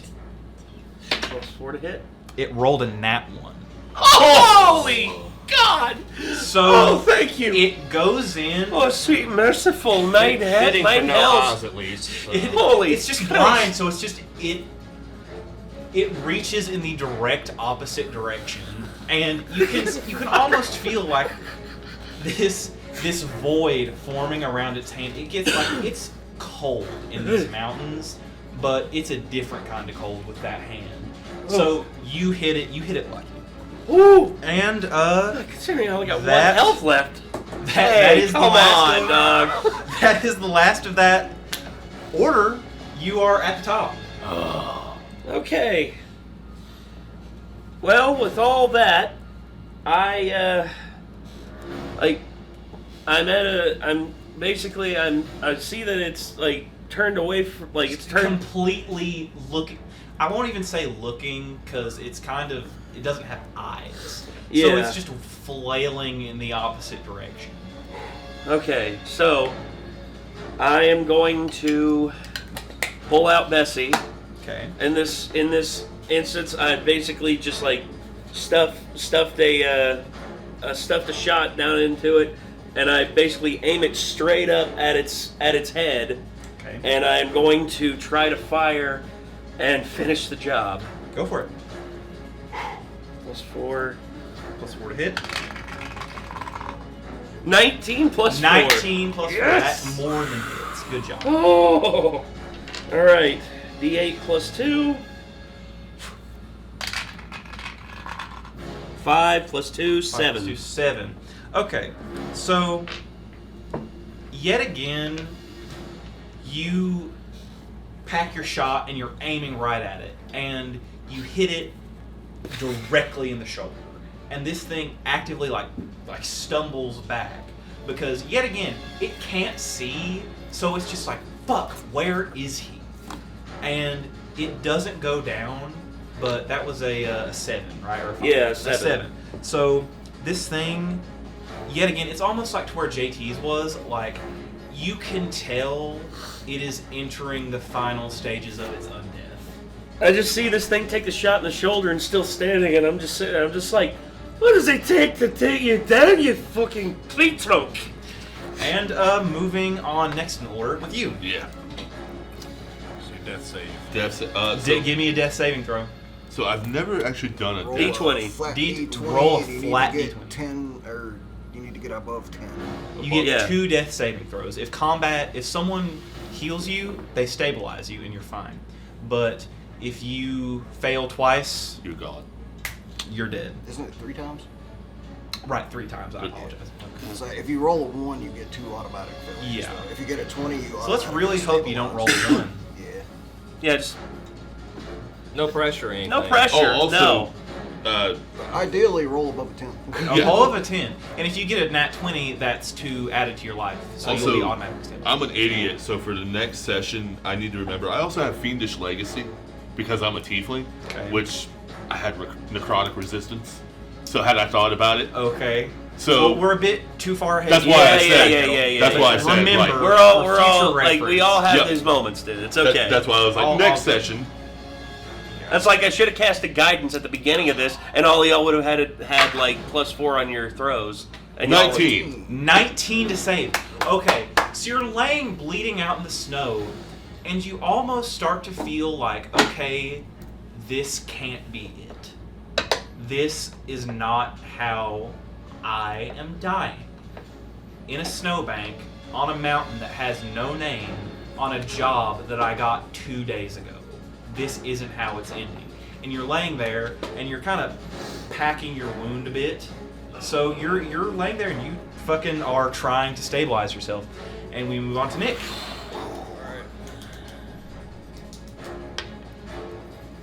Sorry, I forgot that, man. Oh no worries. I did the same. Hey, I shit would happens, say- dude. I would, for future reference, remember that. Yes. There's a lot of necrotic damage that's gonna happen. Put that like in a note next to your HP.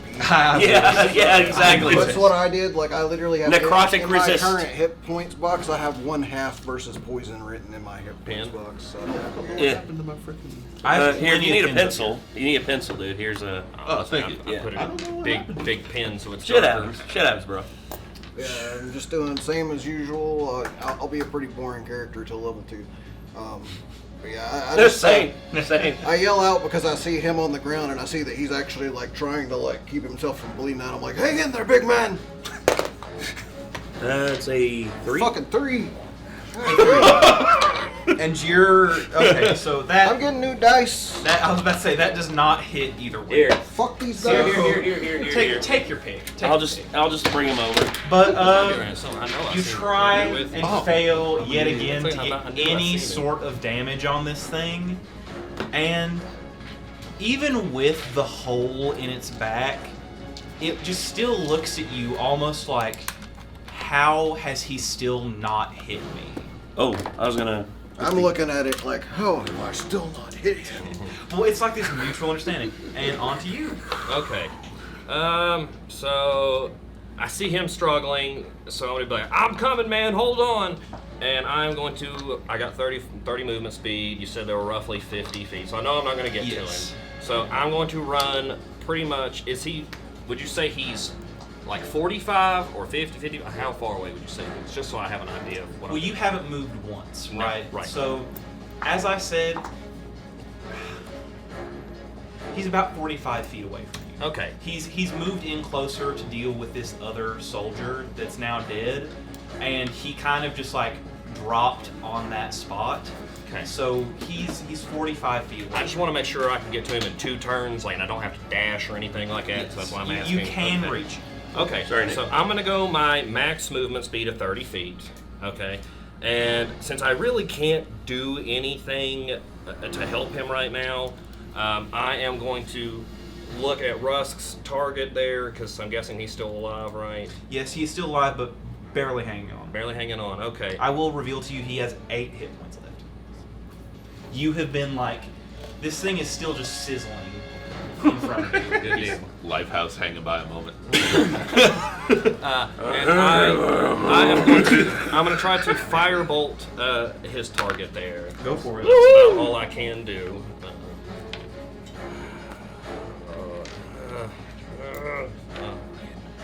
Trying to figure out which one to roll with, because this one's usually good, but it's not been the best tonight. Come on, man. You got it. Come on, got to your roll. That is total of 22. That more than hits. 18 plus 4. Woo! And that's a Roll an 8. D10. We'll have that taken care of. Yeah. If you roll an 8 or higher, dude, he's done. Come on. I know I'm trying to kill you, but I'm rooting for you. That is a 6. Oh! Wait, Okay. wait. His acid Acid. damage. The acid damage Oh, is yeah, almost he'll a be taking guarantee. acid damage, so he might With a actually minimal take of care 1, so he should technically die. Yes. Let's hope so. Okay. So, really, I'll go ahead and end him here, since, like, this thing is... His face, he's just been clawing at it for, like, the last few minutes, desperately trying to get whatever you threw on him off.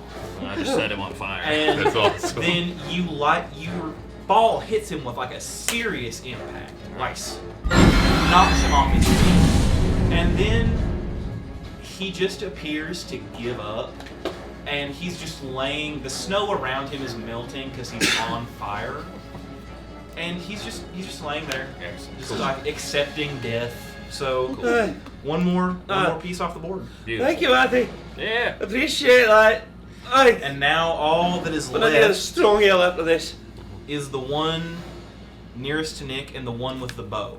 The one with the bow has precedent. He is yet again going to attempt to make a shot with his short bow on Nick. And he misses again. He knocks his arrow, and yet again, it just falls out. Nothing else I'm useful for being a tank. Well, like, it looks at the arrow. These things haven't spoken once this entire encounter. They started out shrieking, and now it's kind of gotten quieter where they realize, okay, this isn't going the way we had hoped it would go. So it just kind of stares at the ground for a minute and then looks back up straight at Nick, like it's yet again, like the other one. Ponders like its angry. unlife choices for a minute. Yes. And the one closest to Nick where it is engaged, it's going to yet again try to take a short sword and get you right in the chest.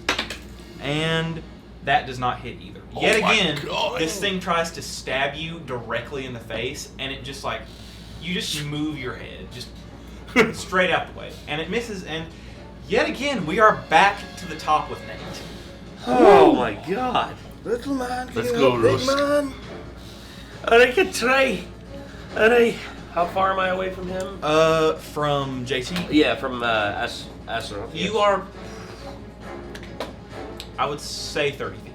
Alright, I'm gonna use all my movement speed and I'm gonna go over and stabilize him. Okay. I'm basically going to like use my full turn to stabilize him. Okay. And let's see. It's a medicine check, I believe, isn't it? Oh yeah, I gotta do a medicine check. Yes. Unless you got any different rules for that. I got a +1 on medicine, so if I need to make a medicine check, I can. I would roll medicine check, yes. Okay. And if it's not, so DC 15, if it doesn't hit that, you'll at least give him advantage on 11. his saving throw. 11. So you get advantage on your next Also, saving. you got- Oh, Plus nice. 1, 11 plus 1, so 12. 11 plus 12. But yeah, he's got advantage on the next one. Same result, yes. Okay. So you just use your entire turn, make your saving throw. Okay. Quick, moving quick. Oh yeah. 9. Oh wait, you have advantage. You have advantage. Roll So again. roll again. Oh. Take the higher of the two numbers. My bad, man. You're good. You're good. 16. 16. All right. Okay, so he's. All right. You are putting pressure on the wound. Both of you are putting pressure on the wound, and You're crushing my fingers. You're crushing my fingers, man. it's really going good. That's two saves. I think you have one more and then you're stable. Yeah. Okay. Okay, so moving on to Nick. Yet again, you still have this thing with the hole in its chest right in front of you. That's underneath this one. There it is. It was cocked. Okay.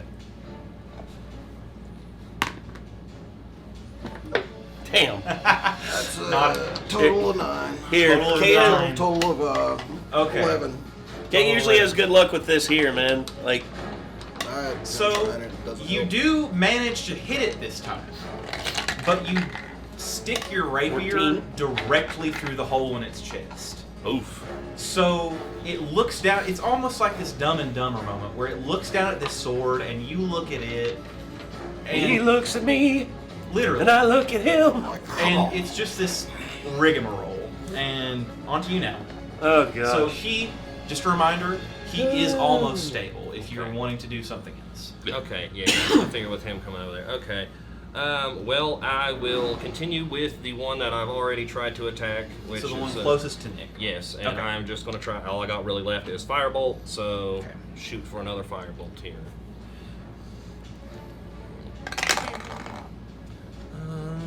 And that was an immediate fail. Okay. Well, yet again, you just hit a cliff. Okay. Like, there's nothing else to be said other than, like, no, he doesn't sneeze, he farts this time. You just like, and That one started. and so it's now back to the top of the undead, with the one with the bow going back for thirdsies. Gonna attempt to use its bow again. I understand his pain. It got a nat 1. Oh. So it drops its bow. And it just keeps looking at it and it picks it back up. And it's holding it with like an anger that is almost like cracking the bow itself. Like you can tell this thing is about to just fucking break it over its knee and run away. Strong. If it wasn't compelled to stay, it would be gone. Oops, sorry. This shit Wrong one. out. And then we have the one closest to you, Nick, is going to attempt to use its short sword yet again to stab you, Oh. and does a 13 hit. Nope. Okay, so yet again, tries to stab you directly in the chest, just bounces off your armor. Back to the top of the order with an 8. All right. So Like I said, now I'm keeping it this occupied. situation with Nick. Right? So just to clarify, your sword is still in this thing's chest actively. So it just lifts up its blade and just slowly tries to push it into you, and it just does nothing. It just pushes you slightly deeper in the snow. It's like, Literally. All right. I sharpened it. Gonna say, I guess, big man's almost stable, so. Make yet again medicine check to see if you can fully stabilize him if you want.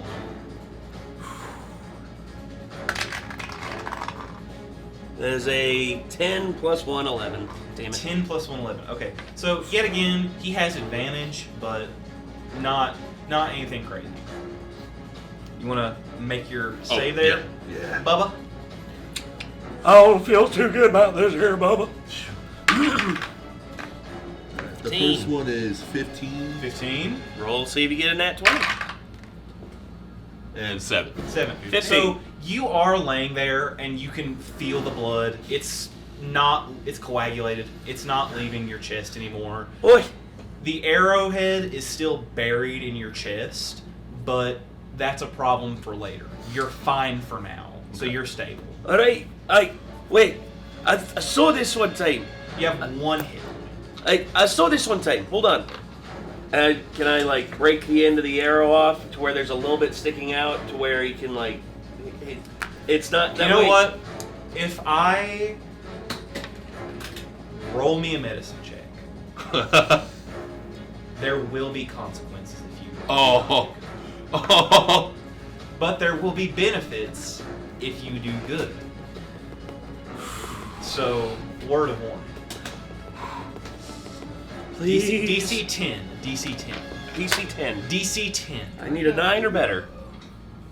Grab whatever you Need a 9 or better. want. 9 or better. There's a 9. Right on the 9? button. Oh my god. Okay. Oh my god. Okay. Oh my god. Thank you. So, you crack this thing off, and almost like you feel better not having this full thing in your chest. And you know what? I'm a benevolent god. Roll me a d6. 6. You're back to 7 health. Oh! Yes! Woo! You stand up and just like you are Ow. in agony, but you're back in the fight. I guess I have the end of the arrow in my hand. I'm looking at. I literally look at him stand up and just be like, "Okay, hell, that actually worked." Okay, on to Nick. With this rigmarole, this thing has its. Who shot who? Who shot you? That's a fucking 2. Use the push your crow, sword. man. Use the crow. You push your sword deeper into the chest. At this point, your arm is elbow length in there. God. And on to Drew, Okay. who if I'm not mistaken, you've exhausted most of your spell slots. Yeah, I've so only got 2, so I used those up. I don't think Ray of Frost is going to do me much good, and I've got Mage Hand, which is not going to do Ray of Frost. These things, I will say, these things do not have resistance to any sort of chill, any sort of cold. They may have been laying in the snow, but that doesn't mean they enjoy it. Nice. I mean, D8. firebolt hits for more though. Yeah, I just wanted to make sure. Is it just reduce? Yeah, okay, by 10. Yeah. Okay. Yeah, so I'll just continue with the Why that wasn't firebolt. working right? They're Got not it, really got it. trying to go anywhere, so Okay. fire's a little bit extra damage. Try if different it knots works. here. I was wondering why that wasn't working right. Apparently, I hadn't upgraded. I hadn't like selected my spells properly on here. I was wondering why they weren't showing up on here, but they were on my I think main, that's my main 17, but I want to card. be sure. 17 total? Okay, or it is 21 total. 21 to hit that 100%. Okay, good deal. Nice. So I'm going to use that nice for now. And that was a D10. And you are aiming at which one? I'm sorry, his target still, Okay. which is So, still the one that is just kind of like staring at Nick, just almost disappointed. He's not the only one. I'm trying to work my way through and help everybody, so without draining too much attention, as best I can. That is a 10. Holy shit. Alright. So you throw this fireball. Holy and shit, says the flat out, you just knock its head off. Nice. Nice. Except for the 1. It took me a second, so I'm like, what is a 0 mean? Well, you hit this thing directly in the head. Beautiful. Its limp corpse goes down. Bullseye. Nice. Nick, God, I wish I had the dry bone sound effect from Mario. You no longer have this thing. It just drops. So Nice. now the only one that's left Appreciate is this. Yeah. The only one that's left is the one with the bow, and you all get the vibe that like if this thing could feel concern, it would be scared. So, Hi there, buddy. How do you I'll doing? just turn at the same time to look at it. and it's gonna use its turn, and you know what? I take if I give it. It's gonna try and use its bow to hit you.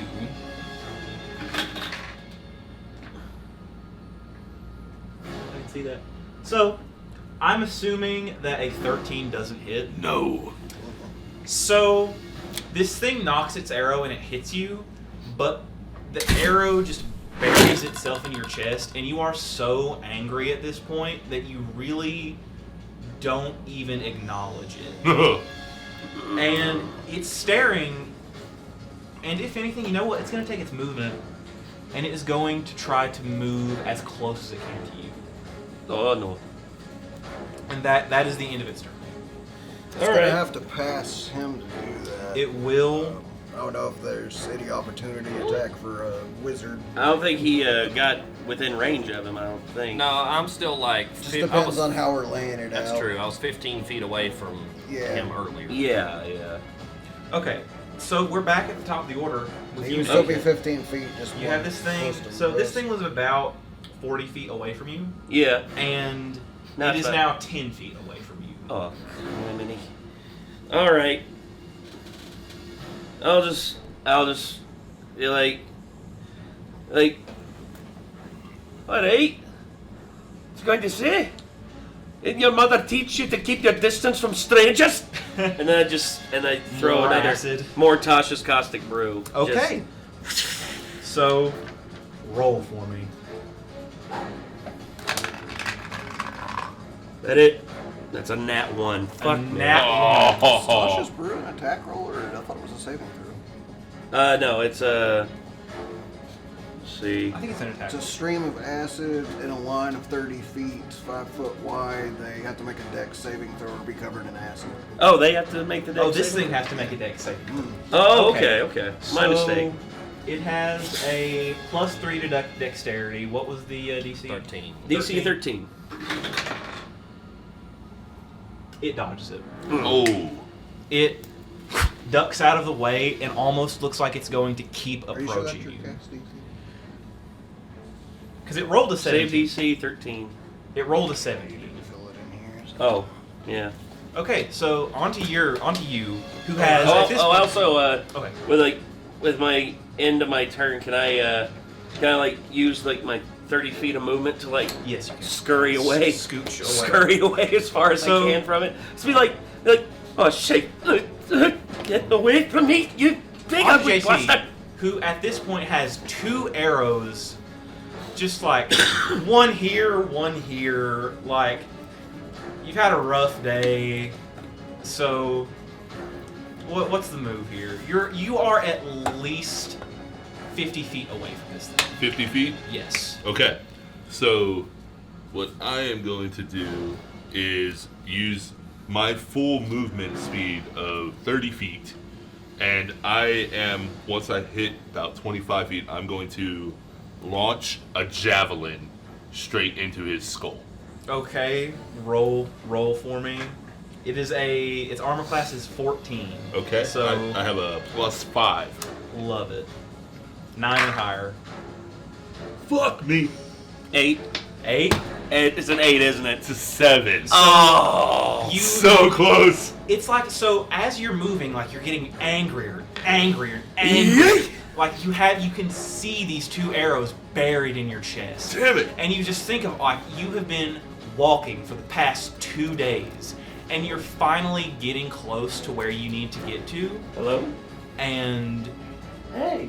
this javelin, you're picking up speed and you fully are ready to throw it. It whizzes an inch from its table. Damn. And that's on to Nick, I believe. How far away is it from me? How far away from it?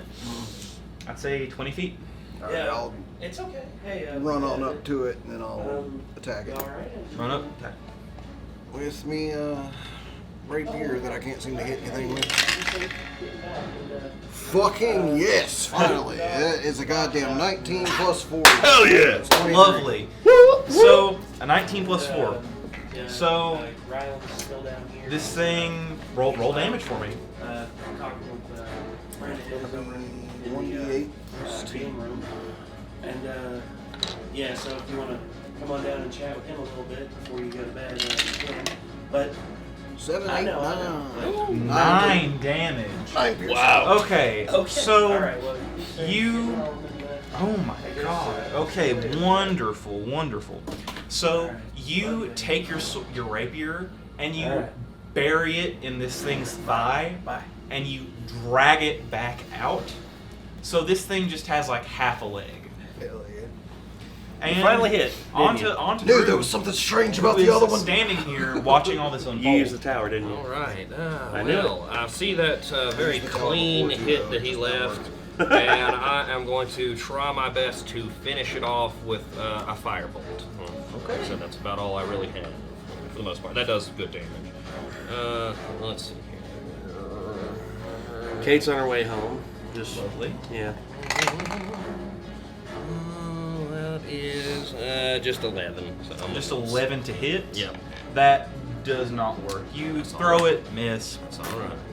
And it is now this thing's turn. With half a rotting leg left, this thing is... It is going to disengage with Nate and turn its attention to you. Me? And yes, Alright. it is going to take its short sword out of its belt and is going to try to stab you. And does I'm assuming a 19 hits? Barely. Yep. Barely. That's what you needed. Okay. Barely. So, D6. This thing hits you for 4 damage, not a ton. So, it hits you and it just barely nicks your arm. Like, there's an obvious gash there, but Nick got nothing nicked. right. And back to the top with you. Alright. I was like, okay. I'm still holding my arm and just like, I got Bessie down here and I'm trying to reload her and I'm just like, wait, where are you going? And I basically just like aim a firebolt and Okay. try to shoot it in the back. That is a 19. A 19 Plus- hit you Yeah. more than hit. Okay. Nice. 1d10. Okay. Please do get damage. You don't need to do damage. Don't, just roll for me. 5. You hit this thing with a fireball and it disintegrates. Alright, boys, that is the end. That is it. Damn. I'm trying to find like. What do you sound like? Alright, you all are standing here, sort of just like at this precipice with these 4 dead undeads laying in this ice cold valley on the precipice of entering into like true army lands. You all have finally got to look the boogeyman in the face. And Well. from what I can tell, it was not a pretty. I'm gonna go ahead and second wind real quick. I will say you all can take a long rest as on your journey towards the fort. Okay. All right. So I guess we all just like bunker down and just Yes. like. It's still so.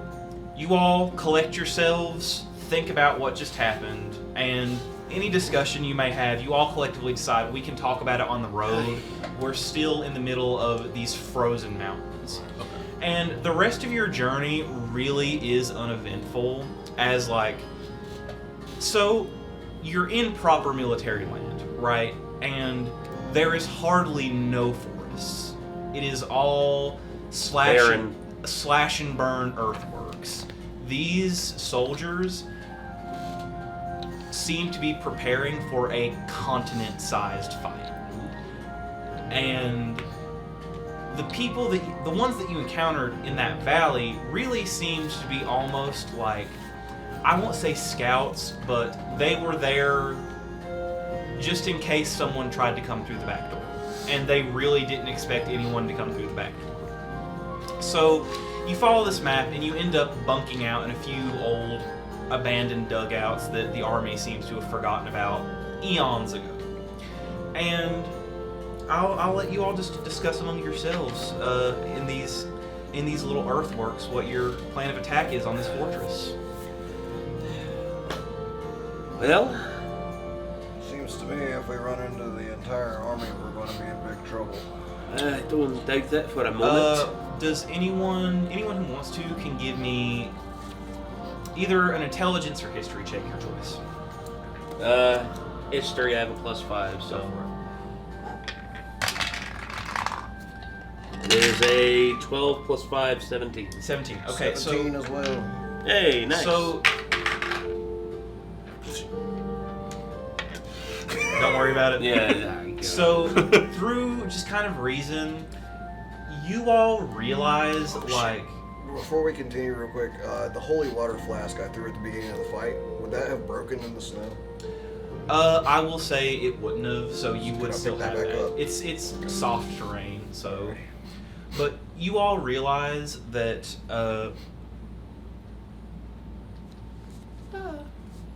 you know what? That works. But you all realize through kind of reason and deduction that you all can't run into the entire army because the entire army is so huge, it would not. You would have to travel across miles of Earth to even encounter a fraction of this force.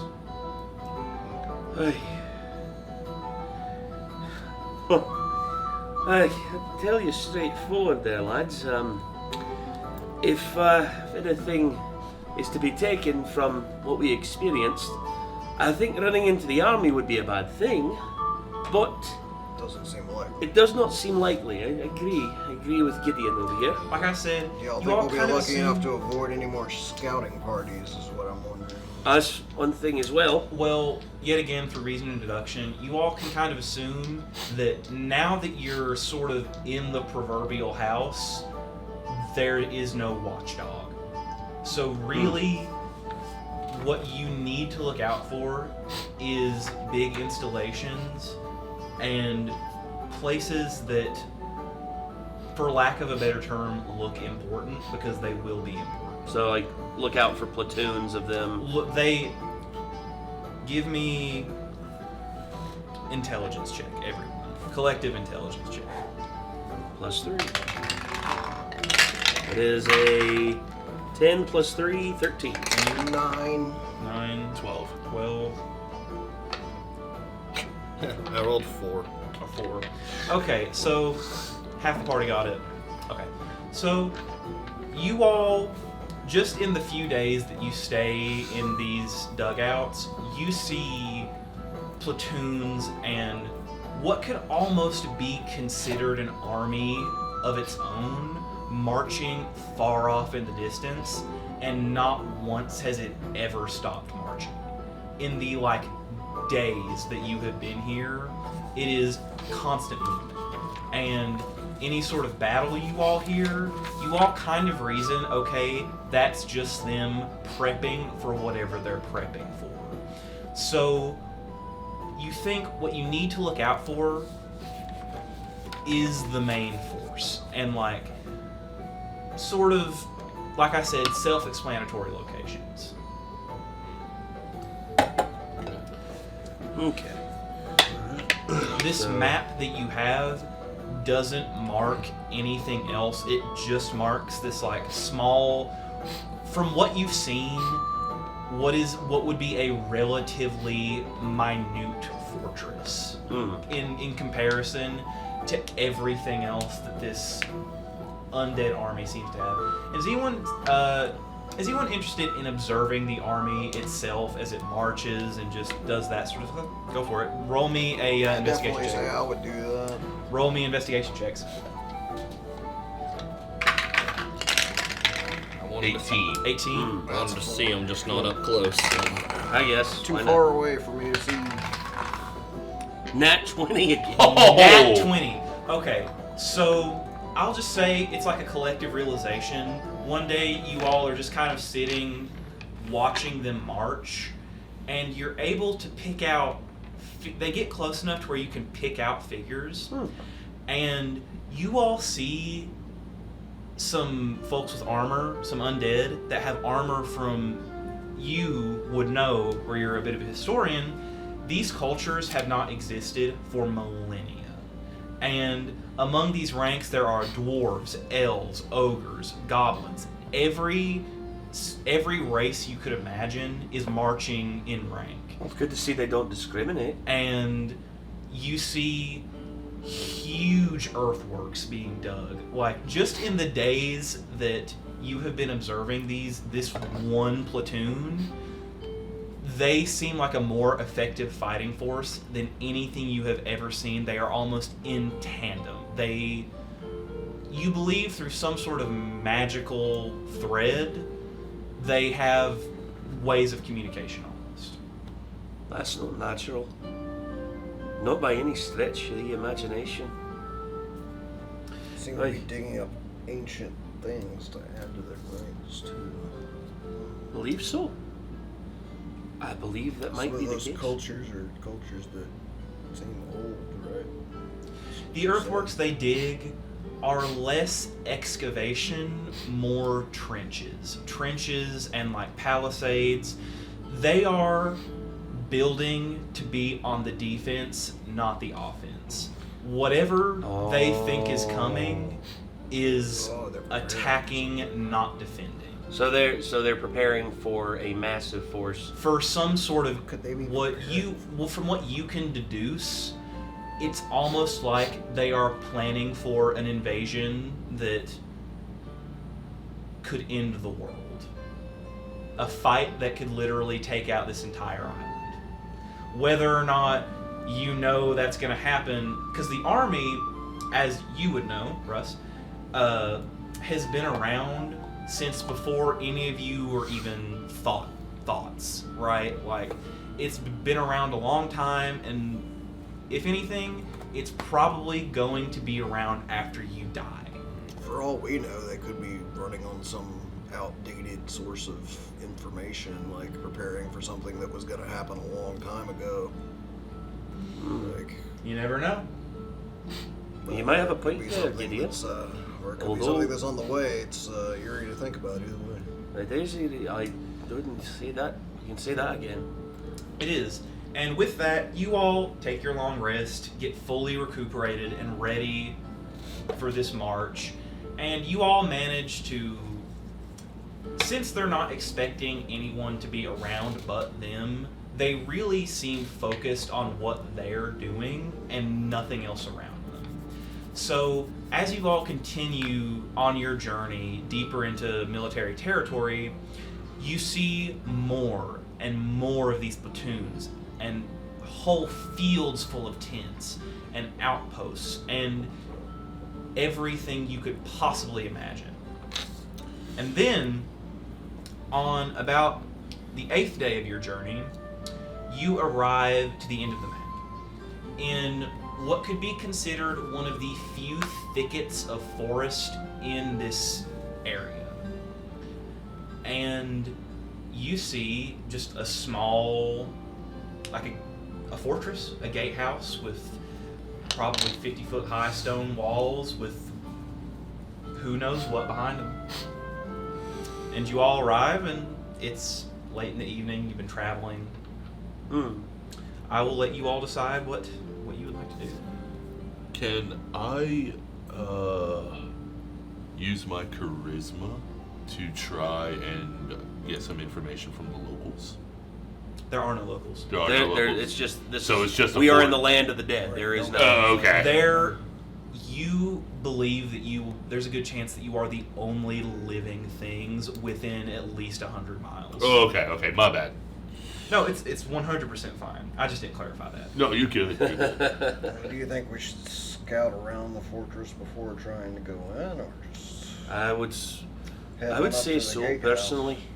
I'd say that'd be a good idea to get a lay of the land before we head inside. You all can give me investigation checks if you'd like to see if you can't find like a crack in the wall or something interesting around the Plus fortress. I'd like to survey the perimeter before I go on. See, 14. That is a 14? total 14 plus of 5. 20. So 19.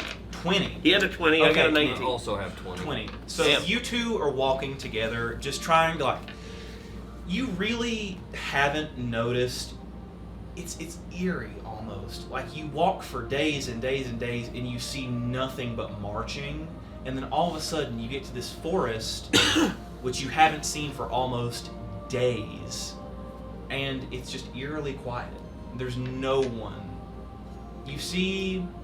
Nick, you see through a small crack in the wall in the gatehouse, which is very lightly guarded. There are only 2 skeletons inside.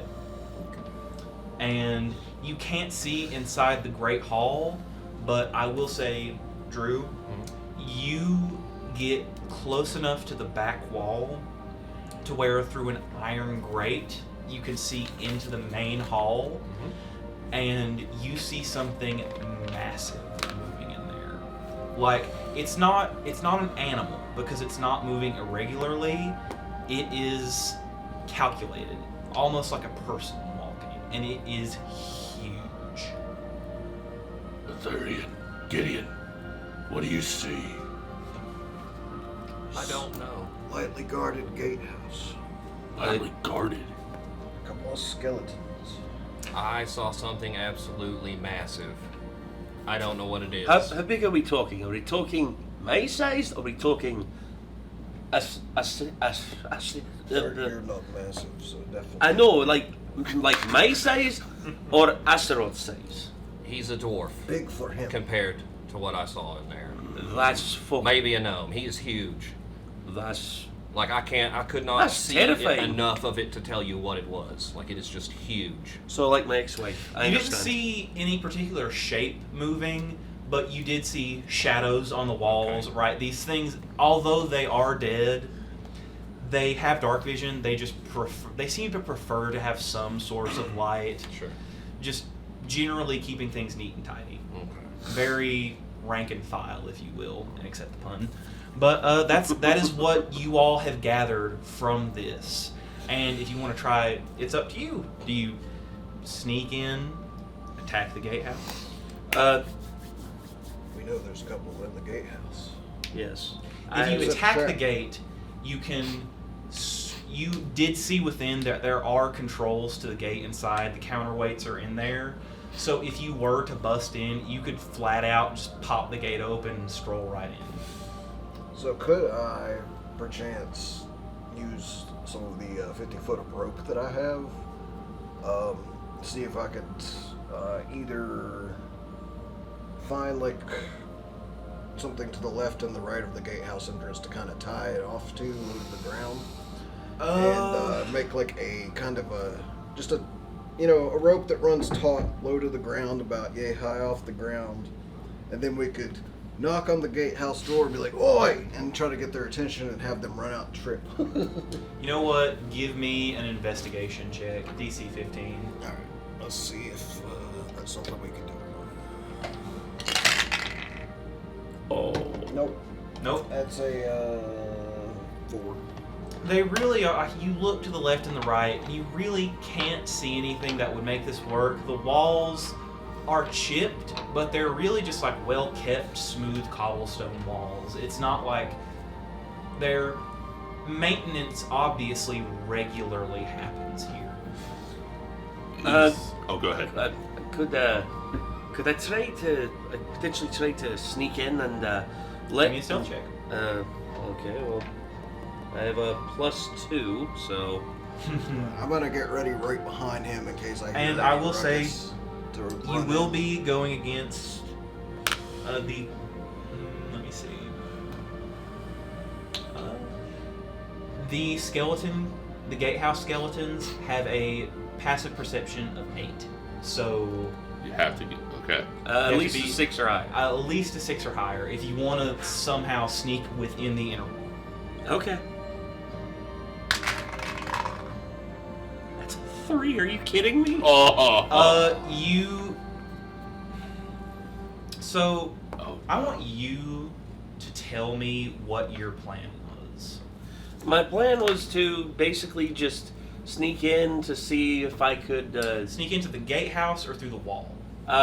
sneak in, like basically to the through the wall, and see if I could get a greater view of what's like overall inside. Because if there's 2 skeletons at the gate, and there's a bigger thing on the inside, and if I can gauge what the bigger thing is on the inside, or if there's more skeletons on the inside, and the guys at the gate are just gonna be like as soon as they scream, and again, these fuckers are good at screaming. Yeah. I was going to basically just peer in a little bit further, engage, and get more information. That's basically all I was gonna do. I wasn't gonna try and do anything malicious or crazy at the beginning. You kind of climb up to the top of the wall, right? You manage to scale it, Uh-huh. and you can just barely get your chin over, and you see the roof of the building, and then you fall back. Well, that didn't work out. I wanted to. I think we should just go to arms and head on into the gatehouse, knowing we're gonna It's like I said, you take could out just- some skeletons. Kick the door down, kill them, and scroll right in. But I will say, you all kind of logically think if you go in guns blazing, there is a chance that whatever is inside the main chamber will know that you're there. So. Which real world that would just translate to whatever's in there. Was it big enough to be able to that it could still fit in the gatehouse? The gatehouse is probably like 10. It cannot fit. So I was thinking we go in the gatehouse, take out whatever's in the gatehouse, and then see if we can see from the gatehouse what the big thing is, and hopefully it can't get into the gatehouse. But I'm not sure. So, I propose an attack if I can. What if I were to try and do an athletics roll, because I have a +5 in that. So what if I was to try and get over the wall at the same time as you all are going in? Try to come from the other side. Of the And try and gatehouse come or from the something. other side. You're gonna have to contend with whatever that big thing is, probably. That's very true. Yeah. Okay, so what if I used an athletics roll to see if I could gain a high ground? To see if I could see anything. Like scale the wall like he did? Yeah. I'll let you do that. I'll let you roll me an athletics check. Okay. 7 + 5, so 12. Not like. You know what? Yeah. It takes you a minute where, like, the cobblestone, it's almost too well worked. It's smooth, so it's really hard to get a grip on it. But you are able to climb up there, and you see the fortress itself is really like. You see a main chamber, and then, like, what appears to be a hallway leading off to the left, and a huge room, and a semicircle almost in the back. Okay. And you deduce from what he told you that this thing, whatever it is in that first main chamber. Like, whatever it is there. It's there, for lack of a better term. Where I'm not part of this, I can't say anything. Okay. So I guess I'm just hanging up there at the moment. Well, it's almost like you managed to scale to the top. Like, the skeletons in the gatehouse really seem to be oblivious to everything that you all are doing. So you're just on top of the wall. Like, theoretically, if you wanted to, you could jump down into the main courtyard. You're just kind of sitting up there. Okay. Fuck it. You know, we only live once, so I'm gonna drop down into the main courtyard. And can I, like, seek cover? Like. Yes. Okay. Give me a stealth check. Stealth check. Got 0 proficiency in that. So. I'm rolling that 20. 18. Close. So, despite your large stature, you move very, very quietly, right? So, whatever is in the fortress itself really doesn't seem to care what's happening outside, and the skeletons really are just, like, focused on they're almost like constantly making sure the gate is okay and making sure it's well kept. So they're oblivious to that. Whatever's inside is oblivious. So if you want to look around for a bit, you probably could. Okay. Reason. Okay. Yeah, I'll kind of look around to get a feel for the surroundings and. So the courtyard outside of the main building is really empty, aside from like a few piles of timber, some just general like training dummies, like stuff that would train soldiers, right? And just nothing that would be really out of the ordinary, right? Okay. Aside from the main building. I don't want to try and cheat the game here at all, but I do have thaumaturgy as a cantrip. Mm-hmm. Would I be able to make a distraction to where I could get the skeletons to go away and let them in the door? Or would that be too... No. Believe me, I fully encourage using every tool at your disposal. I would say do it, but I'm going to roll an intelligence check for these. I'll say DC 15 intelligence check. Okay. That's a 3.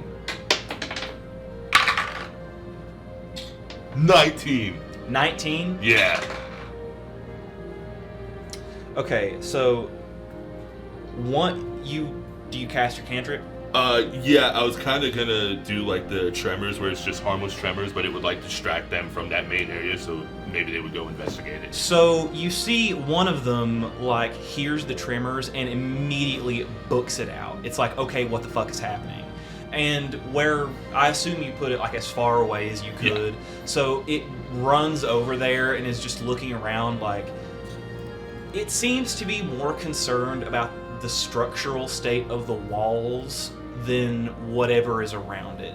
These things seem, you kind of think they may be more or less like the maintenance crew almost for this place, but the other one pokes its head out of the door and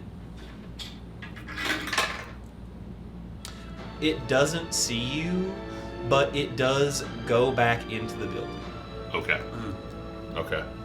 It does not seem to be baited by whatever is happening. Did you roll a 20 on that? Nat 20 on his intelligence. Holy God. shit.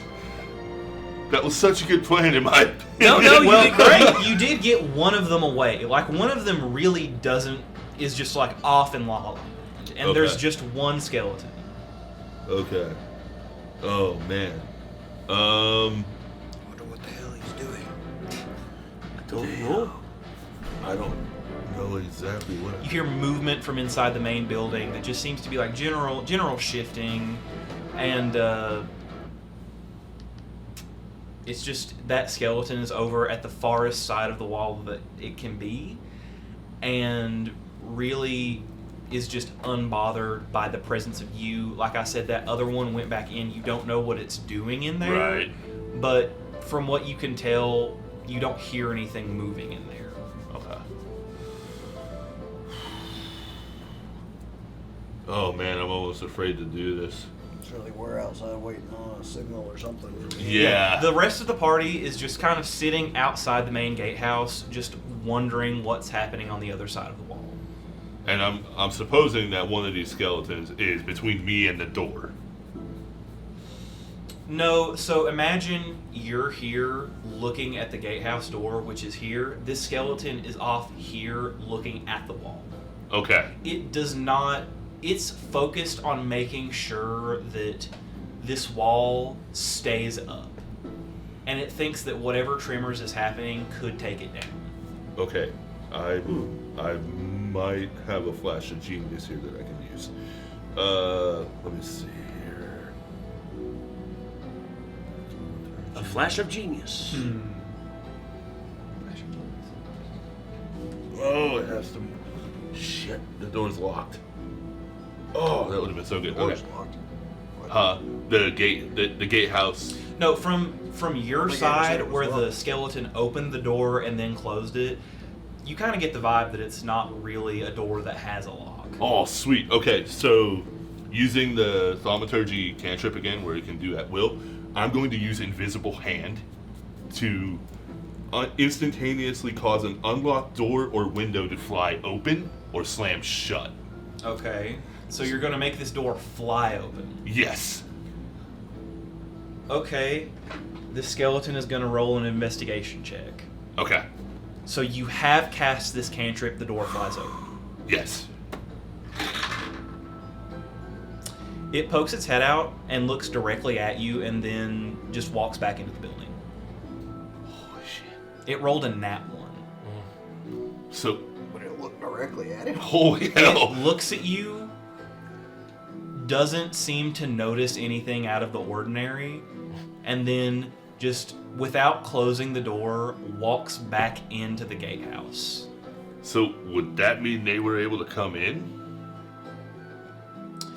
It doesn't. No, we don't It just know. means the door is open now. Okay. It's like you can tell that the skeleton is smart, but it's fucking oblivious. All right. Is there any way? Let's see.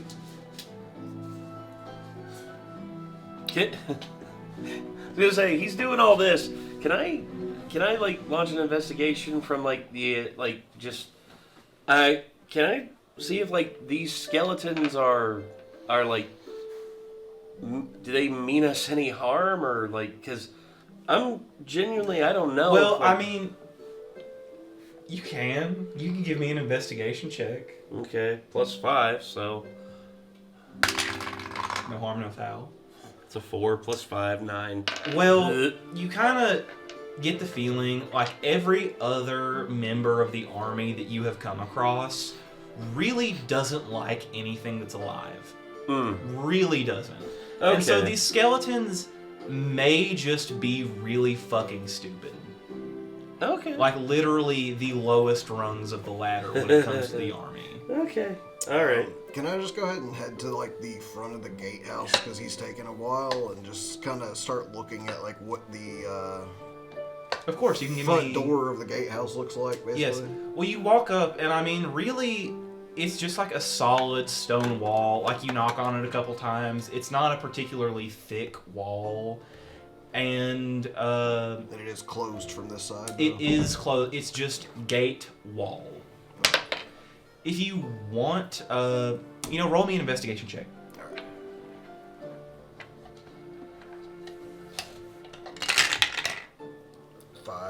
Five.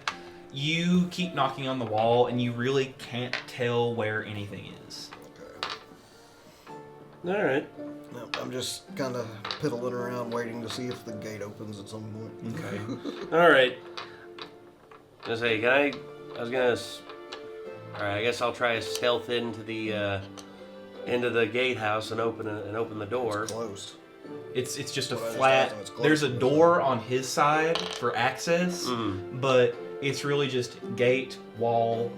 Okay. We're gonna have to wait So- until he decides to come open it for us or something. Yeah. Okay. So really, this door. I mean, you think you could either go in and try to kill this thing, or you could try to sneak by it. All right.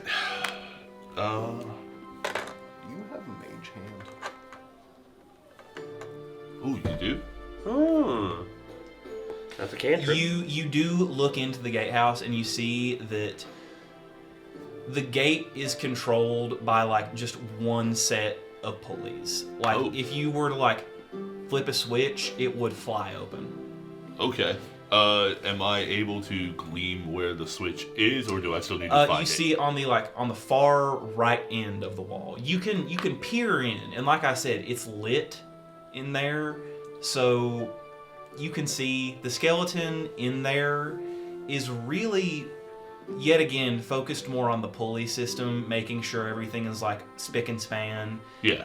Between that, it's just like kind of looking around, walking, doing skeleton stuff. Okay.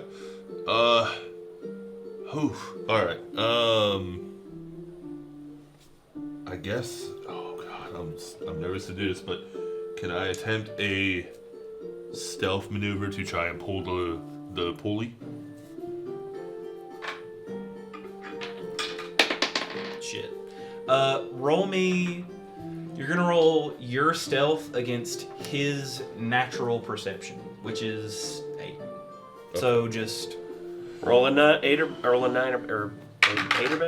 8 or better. Is that? That's a 9, I think. A 9?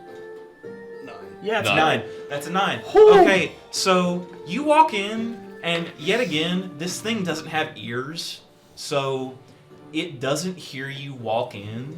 As it's like it's like so focused on making sure these chains are oiled correctly, like the gear teeth are catching correctly, that it is oblivious to the world around it, and you just walk straight in. And there's nothing. This room is incredibly barren. There is what appears to be like the half illegible ruins of an old tapestry on a wall, but past that, it's just the switch. Okay. So, I mean, if you want, you can just walk up and... Yeah. I'll You just do absolutely that? do that so they can get in. So, the gate... This thing... Hold on. It's gonna roll a dexterity saving throw. It rolled a 2.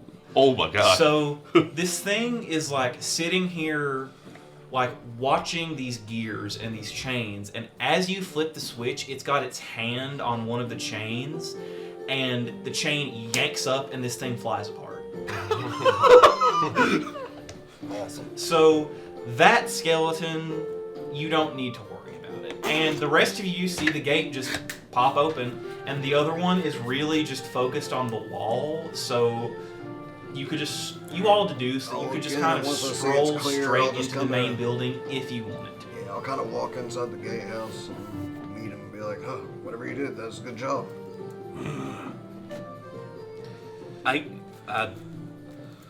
You all see the skeleton like over. Did anyone else see skeleton pieces go everywhere? Very nice work. You all walk in and you see this other skeleton just like. It's just like knocking it against the wall, trying to detect any sort of like structural irregularity. It's really focused on its job. Think In he's- fact,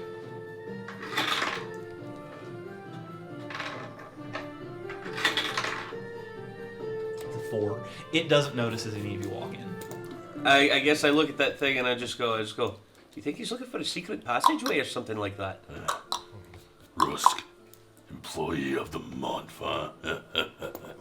Could say that again. Let's fucking kill him. I just kind of want to go across Alright. to the other side of the gatehouse and just look across the way and see if I can glance whatever the big thing that. he Give saw earlier might have been. me investigation or perception check, Whichever's higher. whichever's higher. Slightly higher investigation. 10. A 10. So you go up to this wall, and yet again, there's no windows. The only grating seems to be at the back where you peered in and saw the shadows moving. You, yet again, see nothing. And right now, the movement is kind of like died down a little bit. So you don't detect anything in there. But you, yet again, hear something like occasionally shift. And yet again, whatever is in there is fucking huge. Is Willem Dafoe? Never mind. Could I make a slight request just so I kind of know what's going on here? Go for it. Would you mind to draw me like a vague map of what we're looking at here? For sure, for sure. And while I'm doing that, anyone else who wants to look around anymore, go for it. Okay. So like just in terms of like gatehouse and main building and stuff, Yes, I just I want to can- make sure. I have ADHD and I have I got trouble a pin remembering myself. details. Oh. yeah. This Also- is just going to be a very basic map. of Yeah, this. it can be really vague as long as it's got like gatehouse and other stuff. Stuff like that. Actually, do you care if we take like a 5 real Yeah, fast? that's what I was Yeah, going to go ask for it, when you go were for drawing that out. Give me a chance to draw this. Me and him are nicotine addicts. That is an understatement. Where we left off, you all had just collectively gotten through that outer bailey into the main courtyard, where we had our map down there. That kind of, though a very coarse description, that's the basics of the fortress. And you all are just kind of like standing discussing the plan in the main courtyard. Okay. So, I'll let you all talk about what you could potentially do. Can't really see it that good on there, but still. It's just a bunch of thin lines that I drew. It looks great. It's more for us than them anyway. That's true. That's true. All right. So I guess we see that one skeleton over there.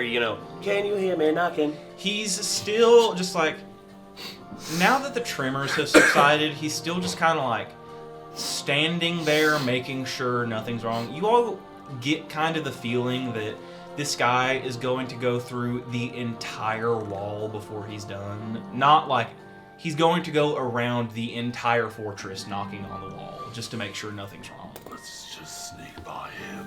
Don't know how you don't know how you confused him, but good job. And yet again, you all have this main building, this main hall, and kind of this much larger room to the side with this semicircle at the back. And you all walk around the edges of the building, and really only that main entrance has a door.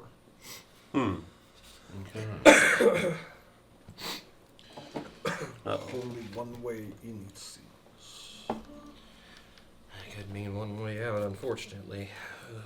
What do you all want to do? Yet again, I will remind the party, you have no clue what's in there. You just know it's really big and probably will try to kill you. We came here for a job. I don't really know what else we can do besides try to take out what's in here. Or I was Anyone going to. else have an idea? Let us know. Again, I will allow for, if anyone yet again wants to make any sort of investigation check, I will allow that. Well, I do have a +5, so what I can do is like, alright, so what I'll do real quick, is I'll take a look inside and I'll try to gauge as much as I can from what's inside of this thing. So, hopefully I can kind of understand what we're up against. Okay. Alright? So, oh. Don't be loud about it. Ladybug. Back off. The ladybug was walking around. Yeah. Yeah, it was over here earlier. Where'd my pencil go? Dang it. I dropped my pencil. Where are you? There you are. All the way over here. Where are you? I'm so sorry. That song is stupid. It was Blink 182 trying to go emo. Alright. So, I guess I will look in and I will gauge as best I can. So, +5 on investigation. That is 16 plus 5? 16 plus 5, 21. Okay, so you remember that he found some windows at the back of the building, and you sneak back by just to get your own lay of the land, right? And you manage to prop yourself up and look through these windows, and immediately, the second you put your hand on that window sill, your hands go numb from the cold. And not even like a second later, you see a probably 20-foot shadow moving through the building. And it looks humanoid. You yet again still do not hear anything other than the thunderous footfall of footsteps, but you feel the cold radiating from this building now that you realize how close you are to it.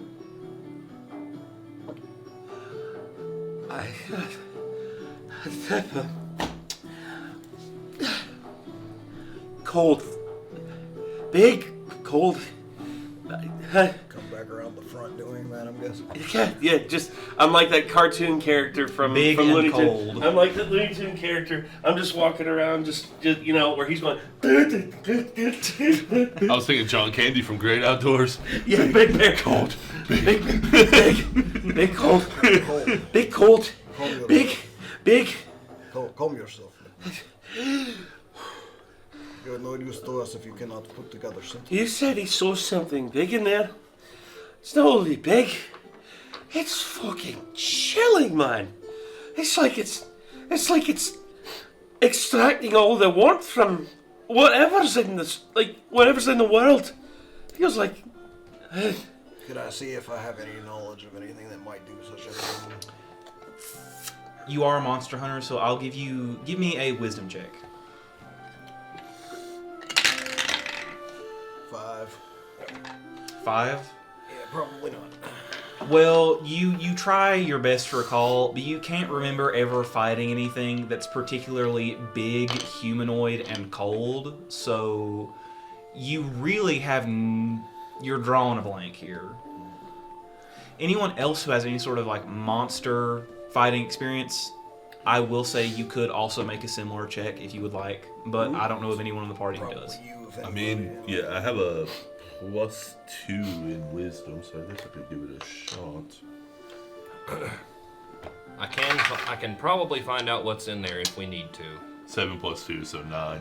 You basically get the same thing as him. You know its attributes, but you can't think of anything that Right. would do that. I have a +5 in history. Would I be able to discern anything like a historical check from Mm-mm. that? Damn. What's the plan? If you have plans, speak up. Well, I can call upon my owl Flicker to come take a look and see if he can see anything in there. You have owl. You have an owl. I immediately look familiar. very You have an interested. owl! Like, his name's Flicker. Flicker. So you do. If nothing else, I would like to meet this. Here, Flicker, Flicker, Flicker. You're gonna send your familiar in there and remind me. Can you see through his eyes? Okay. I can communicate telepathically and see through his eyes. So you all just like crack the door barely and send this owl in, and you yet again, it's like lit in here, but already you can feel through your owl like it is almost as bad as it was in that mountain pass. Like it is freezing in here. And roll me a stealth saving throw. How does it work for familiar? I do not know.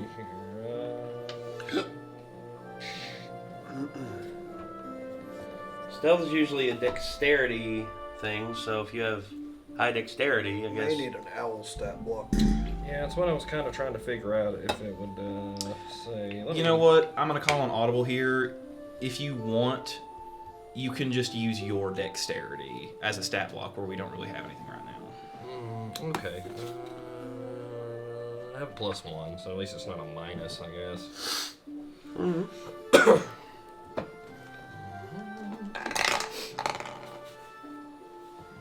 That's a 9. A 9. Well, you know what? That works. Sweet. Fine. Appreciate that. So, you got lucky. You beat whatever this thing's passive perception is by 1. Sweet. And you're flying, the owl is flying through, and you get towards the back of the hall where it's darker, and you see quite possibly the largest corpse you have ever seen. You see what you know to be an undead frost giant sitting there, God. slowly moving around piles of wood, slabs of steel, things that are used to like manufacture weapons essentially. And from what the owl hangs around for a minute, circles a bit just to watch this thing. It has a large great axe strapped to its back, and it's really just like almost doing like inventory work more than anything. Okay. So I'll, call it back or whatever. But, I'm just kind of shocked. So I've only seen a few drawings of them, but I'm pretty sure that is a massive frost giant in there. Frost giant. Frost giant. Frost giant. He No seem- wonder it was so fucking cold. Yeah. He seems to be kind of busy sorting things, or he's busy working. But yeah, he's huge. I thought they were only things of legend. I think your owl could scout the side building. We're supposed to be finding valuables here if we don't have to mess with that. I will say, if you send your owl back in there, you will have to make another stealth saving throw. It's up to you. What do you think?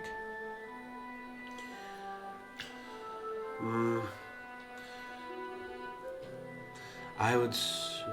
How many lives does that owl have? He has enough, thankfully. You may need all 9 of them. Maybe. I think it's cats and not owls. Shut up, Russ. We'll Sorry. if you want to say hi to him real quick before I send him back in. Then. Alright. Hello there.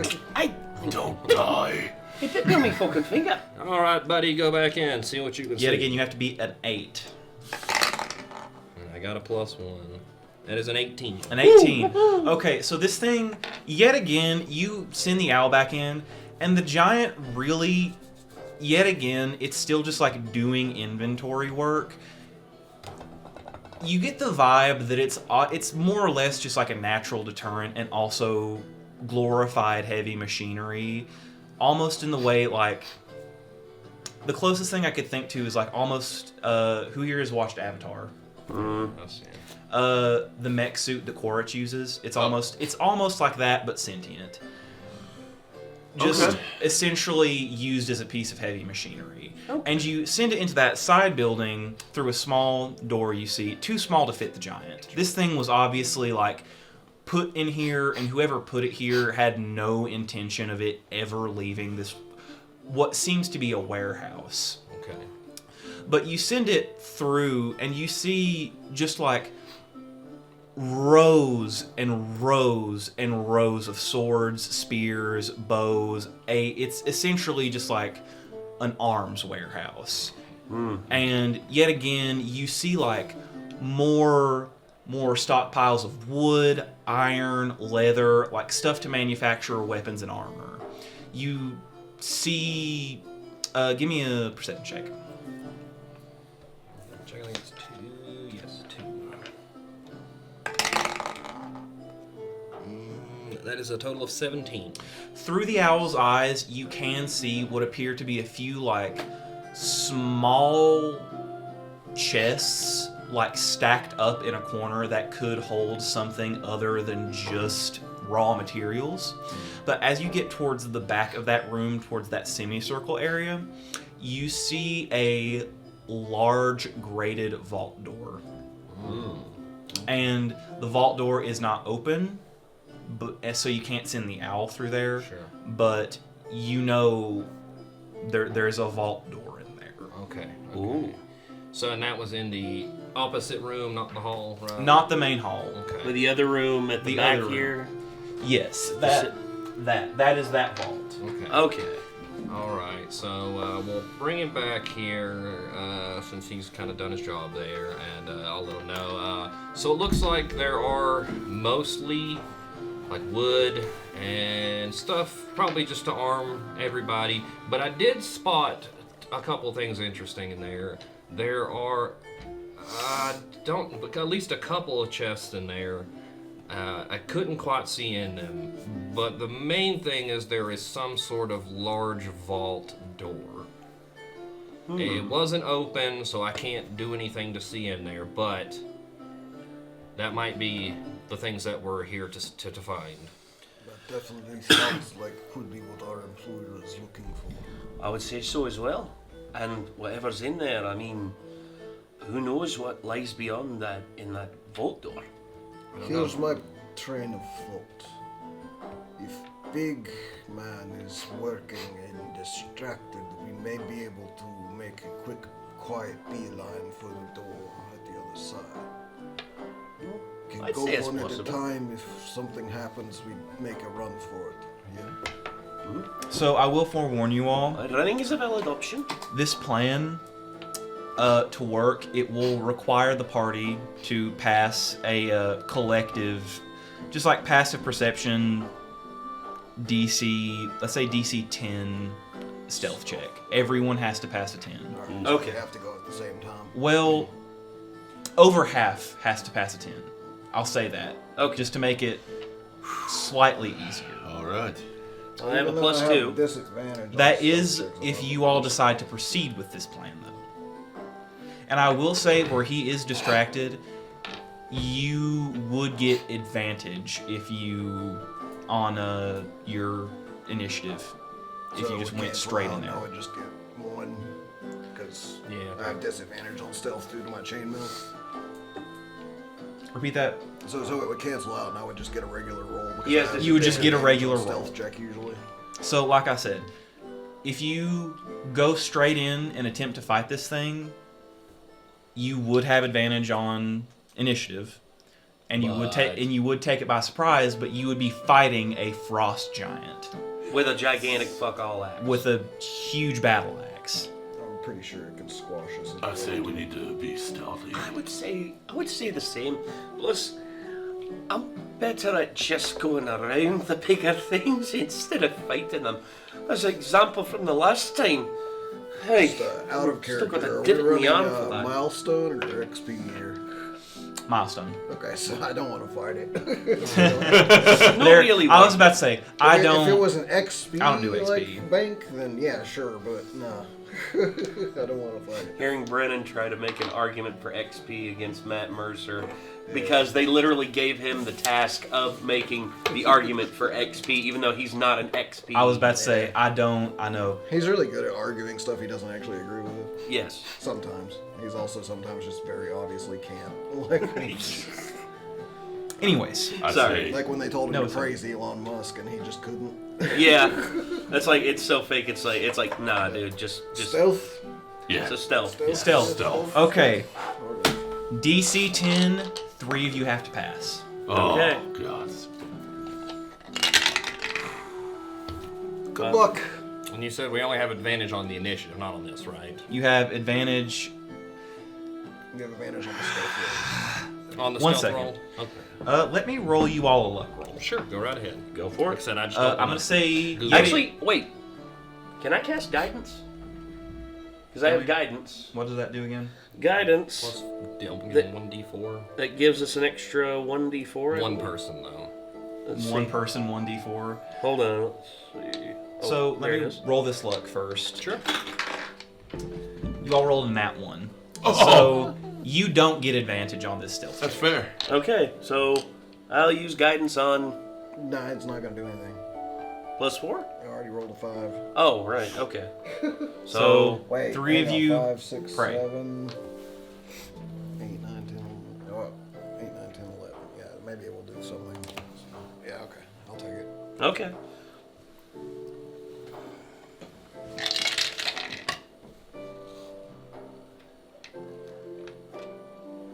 Turn it around. 3. 3.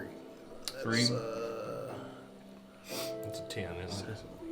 So yeah, that is a total of 10. Alright. So he That's he he passes. hit this. He passes. Okay. Okay. So you all are slightly less in the mud. Okay. But So you said we don't have advantage. we don't have advantage. Therefore, I have disadvantage. I have to do another one. Right. I let just roll flat. Just don't worry about it.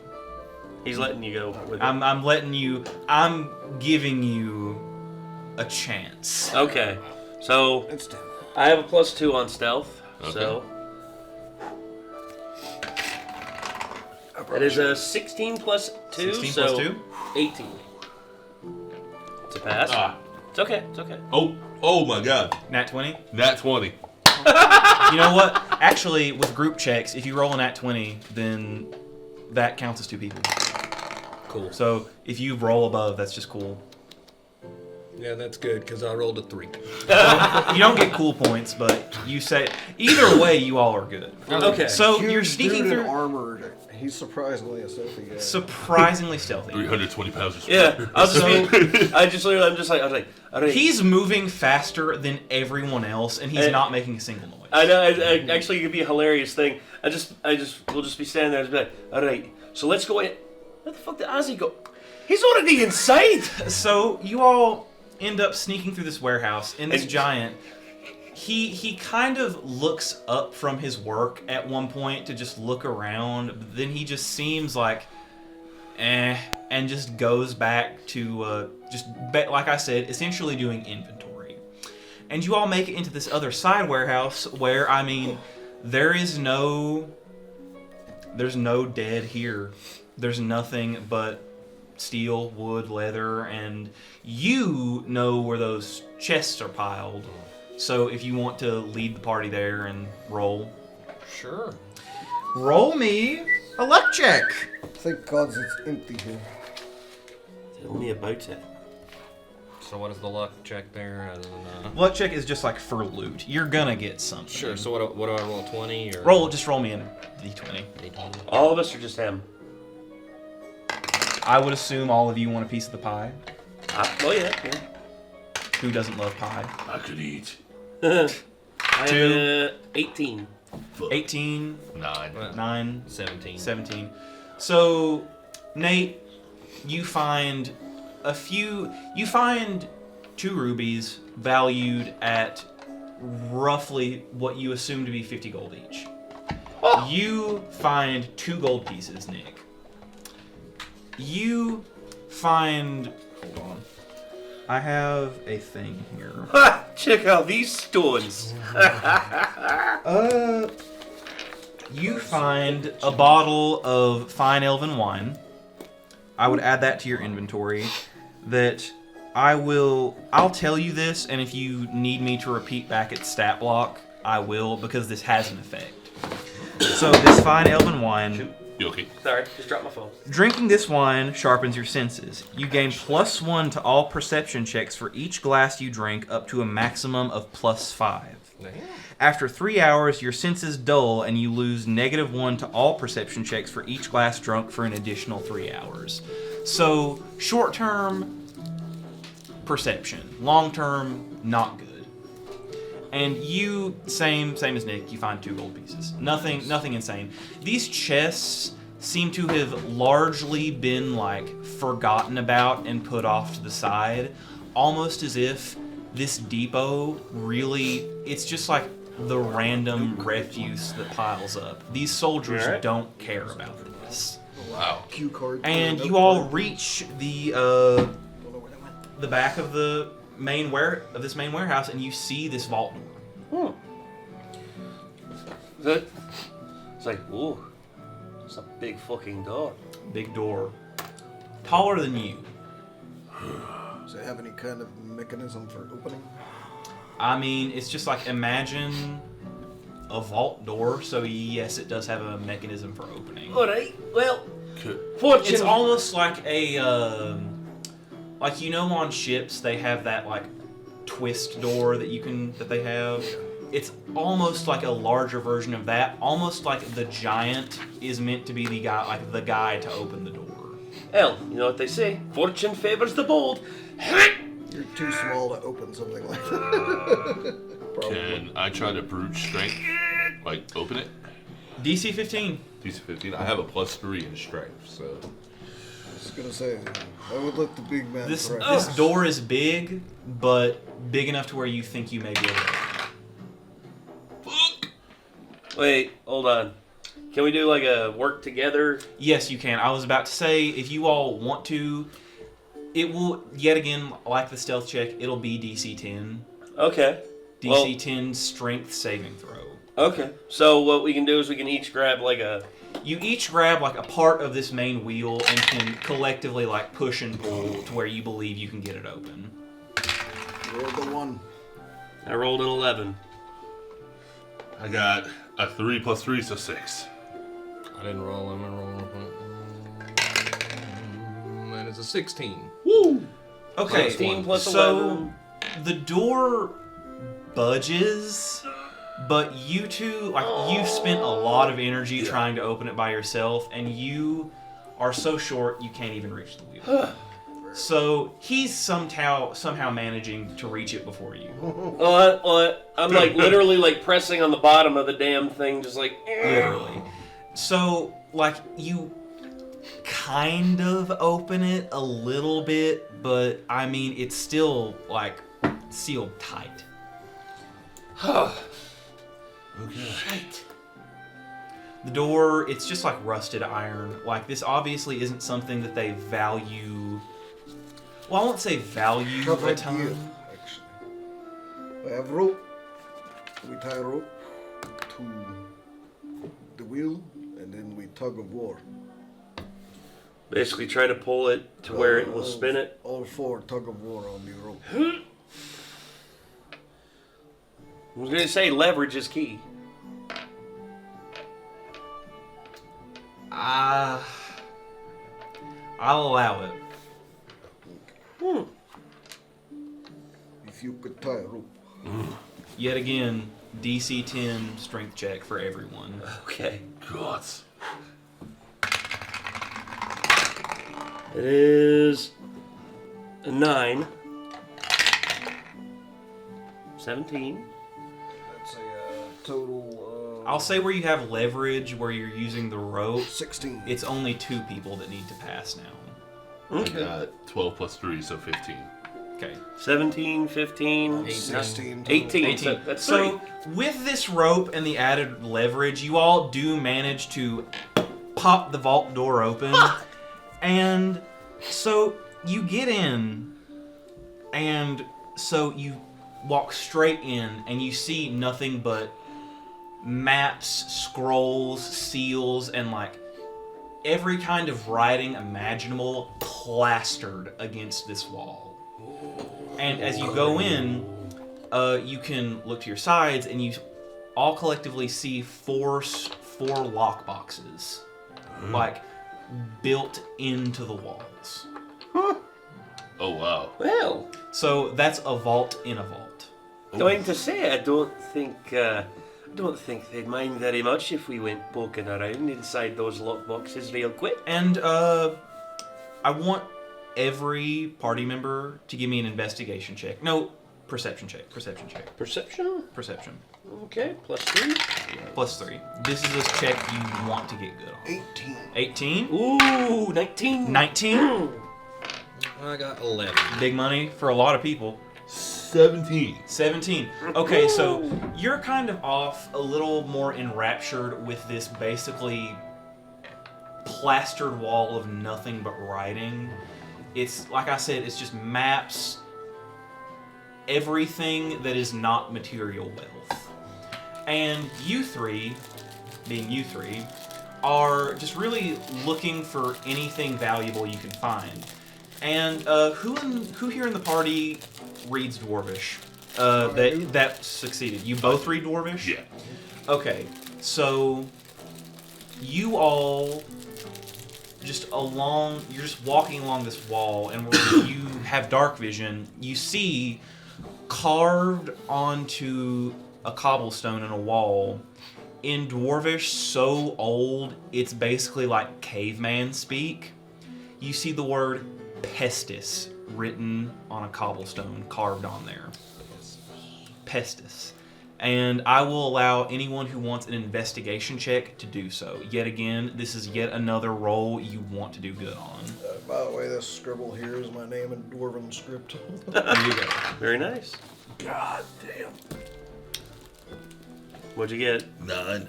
Nick, I'll allow you to make another roll where you found it too.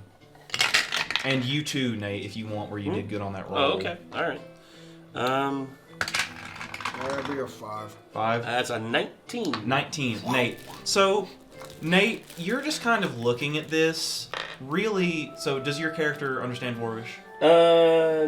Common giant gnomish. Gnomish. Well, let's just, for the sake of posterity, say they tell everyone else what it means. And you're looking at this wall, and you see what you think is a stone that has almost like a catch in it. Hmm? You press the stone, and the wall swings open. And it is a room that is pitch black. Okay. Who wants to venture into the dark room? Well, I have dark vision. Yeah. You all have dark vision. Yeah, right? I forgot. Yeah, Okay. 3 of us have dark vision. Three of you all have dark vision. Yeah. I'm just So kidding. yet again, you're just like looking at the wall. Actually, my owl. give me. Do you want to just investigate this wall or the lock boxes or those three are kind of off in this corner looking at this weird dark room, and you kind of have the rest of the vault to yourself. Sure, I'll just look around, see what Look I around. can Roll me an find, investigation check. Find anything at all that's abnormal or See what out he of can the way. steal. Don't be a loot goblin there, bro. I don't think you have to worry about that. Son of a bitch. Sorry, I kicked it over. That was entirely my fault. I was trying to read it. Yeah, that is so 6. Well, 6? 8. Well, okay. So No, I will I'm sorry, say that's 10. a 10. 6 a plus 10. 4 is 10. So I'll let you pick your choice. You can either choose to investigate the lock boxes built into the walls, or you can start looking at this like huge wall that is just like literally paper upon paper. I'm gonna look at the wall. The wall. first. Yeah, see if I can discern anything from all that. So you're looking at the wall, and you're just staring at it, trying to discern. Tell me what languages you speak. I don't know that I wrote them down. I know common and shit. Give me 2 seconds and I can tell you. It's okay. I didn't know shit was a language. It is. I was in the sewer. It's a language. I'm about to look it up. But you all Okay, just common and draconic. was the and only two. draconic. Yeah. Okay. I So understood that till then. you are looking through and through and through, and eventually You do find you got really lucky. Is all I'm gonna say. Sweet. Really lucky. That's rare. So, and you find a scroll written in Draconic. Oh, wow. And it is possibly the shortest scrap of paper that you can really grab, but it is almost like it's the most well preserved. Like it's almost been there the longest out of that entire wall. And seeing this, you are able to discern a very, very, very few words in it, right? Very few. Essentially, what you can translate are only a couple words. Great enemy, war, end. War end. And that is all you can, in this vault where you really don't have time to like look at it, at this scroll, that is really the only things that you can glean from that. Going back to you all, while he kind of surveys that in the corner, you all are standing outside of this room, and you two, where you have dark vision, you have dark vision Yes. too, right? You also have dark vision. You can see into this room that it's a tiny room, but it is packed to the gills with racks of nothing but vials and vials and vials and vials. All of them have different colored liquids in them. They have labels on them. Like, whoever was here last, which was obviously a long, long time ago, they very meticulously cataloged everything here. It's Morty's mind blowers. And, who wants to give me an investigation check? Yeah, can I specifically look and see if I see anything related to plague or anti-plague? Or Go for it. Yeah, plus something 5 that as we're well. asked to look Plus into. 5? I got a 19. Let me see. 19. That is 15. 15. Nat 1. Nat 1, you're oblivious. Always. You walk out of the room back into the vault, and you're wondering why it's not dark. You two. Jeez. You're being very careful, right? Because you kind of get the vibe that whatever's in here was sealed off for a very good reason.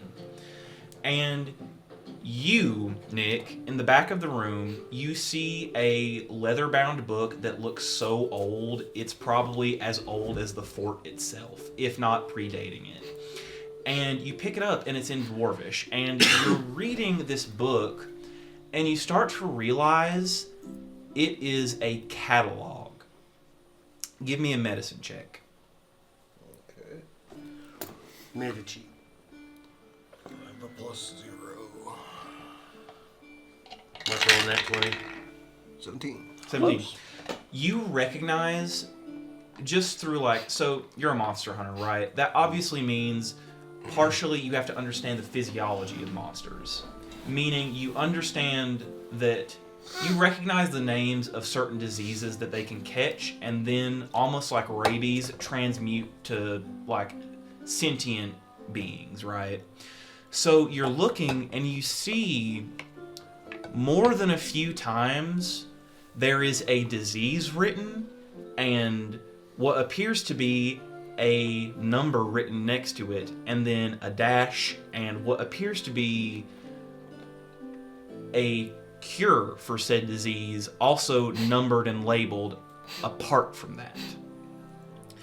And you keep reading this book in Dwarvish, and you start to realize whoever wrote this book was around before the army was a thing. So it's like this room is literally, you realize it is, you're standing in ancient history. You are the first living things to set foot in this room in probably over 1,000 years. Hell. This is actually quite something. What did you got there, Gideon? I think we may have old text for disease cures related to things before the army came about. Yet again, Unbelievable, man. this is written in Dwarvish so old, it's almost like you our equivalent of like Beowulf, Old or English. like old English, like hard to understand, Indiscernible. borderline. Yes. The numbers in the book coincide to any of the labeling on the vials. On the Give me an room? investigation check. Mhm.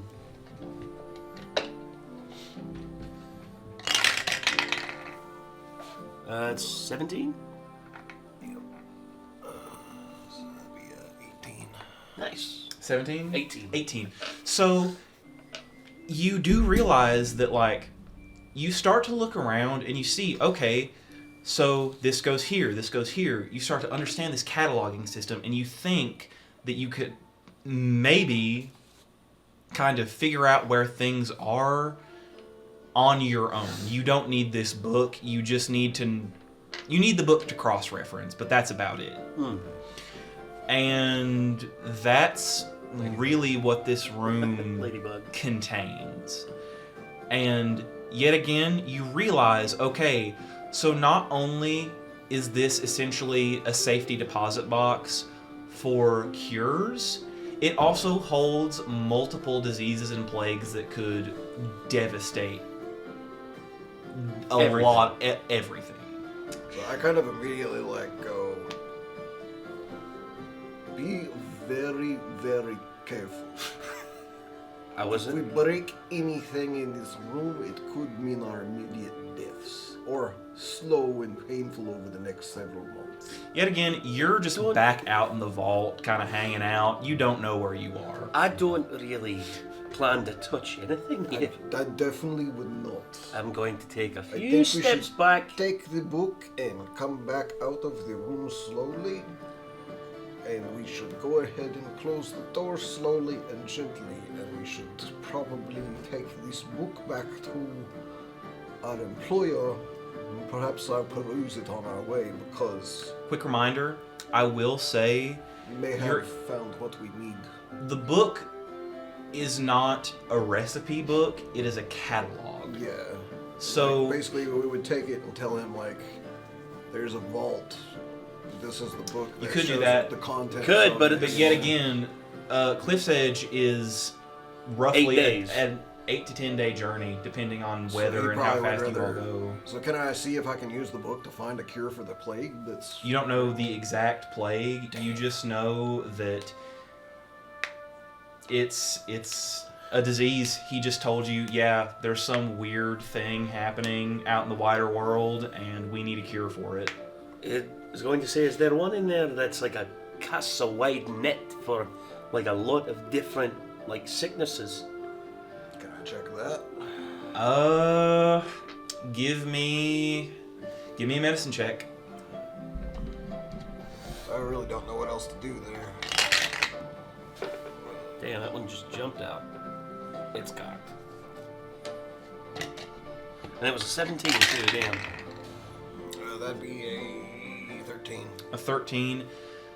You, like I said, you can identify specific things and like common trends in this like catalog, right? Like things that make you barf are here. Things that could potentially kill you are over here in this area where the racks are more sturdy. Stuff like that. Okay, so I'm going to stay far the fuck away from that rack And there. you just can't discern whether there's something you just don't know the symptoms of what you need to find. So I will say you have the thought that you could try and transport some vials. I mean, the racks are almost like test tube racks, like, right? If you're careful, you think you could get them out, but it just depends on a lot of different factors. Don't forget, there is actively a frost giant in the front room. Yeah. Unless you all want to try to go out through an asymmetrical door, if you Hauling understand what I potentially mean. deadly viruses through a room that could get smashed by a frost giant doesn't sound like the best plan. Could we weaponize the vials against a frost giant? That would be I think gamble. that's a good idea. Well, Yeah. actually, no, I will say, Nick. So you, like I said, you understand where certain things are, and yet again, Is there one that could put it to sleep? you throw the vial in the room, wait a little bit, and then as soon as it's out, we can just peruse Maybe on not it. to sleep, but I will say, Nick, you believe you could get something that, while it isn't undead, right? It has resistance to necrotic damage. You believe you could maybe find something that could attack this thing's nervous system, what remains of it, to the point where it could potentially be paralyzed. Damn. Could I spend like an amount of time just working on trying to do that then while they're... I looking would around say everywhere else? that while everyone else is looking through the rest of the vault, you would have to spend all of your time doing that. That's All right. fine. So, Okay. all right. So There's still I'll- the part of the wall and the lock boxes. I will leave you to that, my friend. I'll let you. I'm gonna leave the room before some. I just don't trust myself, and I'm going to walk out. And I guess I'm gonna look at. You said the other part of the wall. There is still, like, you see him sitting in a corner just kind of staring at this parchment, trying to make sense of it. Okay. And if you want, you can give me an investigation check Or- to kind of... Well, I was gonna say the lock boxes where I've got like. Or you could go to the slide- lock boxes. I could like sleight of hand and like unlock and see what. I would say you need to give me, just to think... So the lock boxes inherently imply something valuable. Yes. But if you want to try to figure out the specifics of each lockbox, Mm-hmm. you need to roll me an investigation check. Okay. Investigation's +5, so. God, +5 to investigation. Artificers, dude. 19 +5. 19. +5, it's 24. Okay, so you look at the... there's 4 lockboxes, all to the side of the door that you entered in. Mm-hmm. The top left container, Huh? all you can really tell is that this is probably the most cared for out of any, so you believe it would be something that could be potentially important to the army in battle. Mm. And you see in the bottom left a sort of... It's sort of cared for, but yet again, it's just like an old lockbox. Mhm. It looks dustier than the others. Like this one maybe got locked up before all the others. Mm-hmm. And you look at the top right, and you really don't get any sort of like vibe from it. It's just a rusty old lockbox built into the wall. Mm-hmm. And the bottom one seems to be like almost like the one that you first saw where it's well cared for, but this one seems almost like pristine. Oh, so it's even. I won't greater. say that that implies value, it's just cleaner than all the others. Okay, so I would say the bottom right. You said the bottom left one was the one that is Dusty. dusty, but isn't rust. It isn't rusty like the top right one. The top right, I got So- no feeling from. top left, kind of well cared for, Yeah, but top- like eh. Yeah, Bottom left, dusty, but generally just like in an okay state. yeah. Bottom right, Pristine. bottom right is the pristine one, yes, and the top right is the one that you just can't really get a vibe for. Okay. So, I mean, the pristine one, like it said, well, the army doesn't really care about valuables in the regard that we do. I mean, for them, they'd rather have they'll take a rusty sword. It seems they'll take a rusty sword over a bag of gold. I mean, it's what it seems like. I mean, if you want to...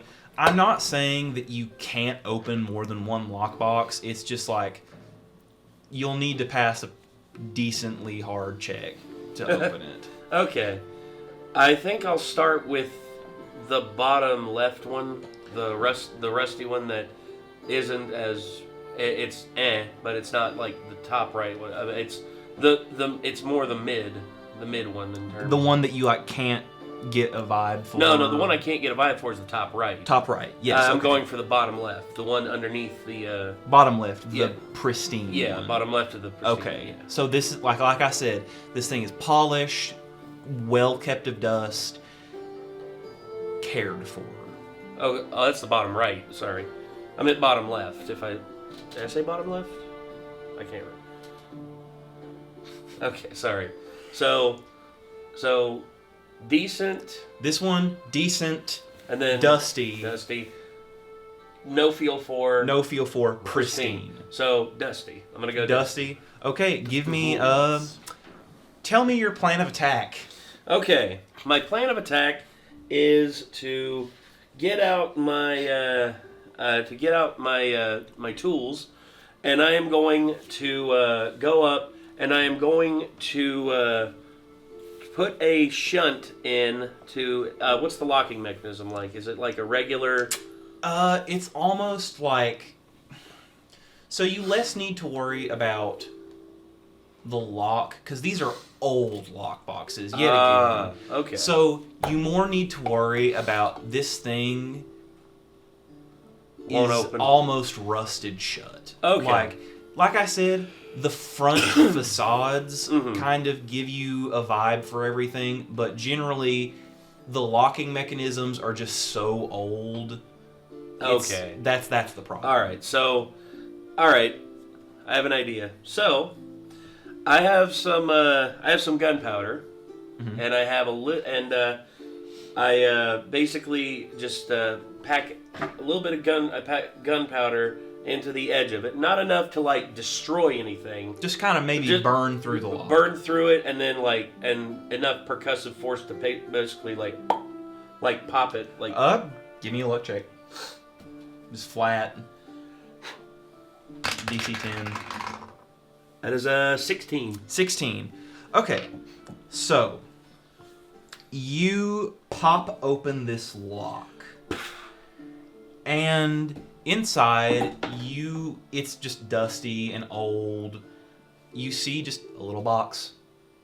Like a little stone box. You open it up. You see chalk inside. Multicolored chalk. Just chalk. It glows a little bit. But other than that, from what you can tell, it's just chalk. Do you have any sort of identify, or can you sense magic in any form? I have Arcana. I have a +5 Arcana. +5 History, +5 Arcana, +5 Investigation. You know what? If you want, you can give me an Arcana check. Okay. Just to see if you can reach back in your mind and think, where have I seen this before? Okay. It's a 15 +5, so 20. Okay, unnatural 20. You reach deep back in your mind, and you're thinking and thinking and thinking, and you think, well, this reminds me of something I heard of that may have never existed.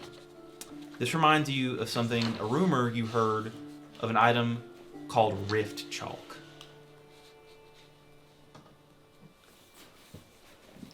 Other than that, I can't tell you anything. A minute.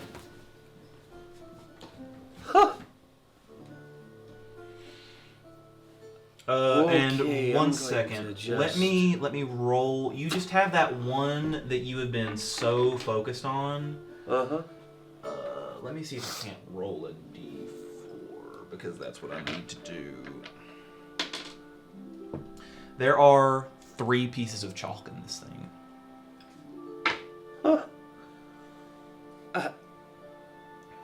I can't believe it. Yet again, you just think you have an idea of what this is. If this is what I think it is. And you don't know what it does. You just know that it's something really cool.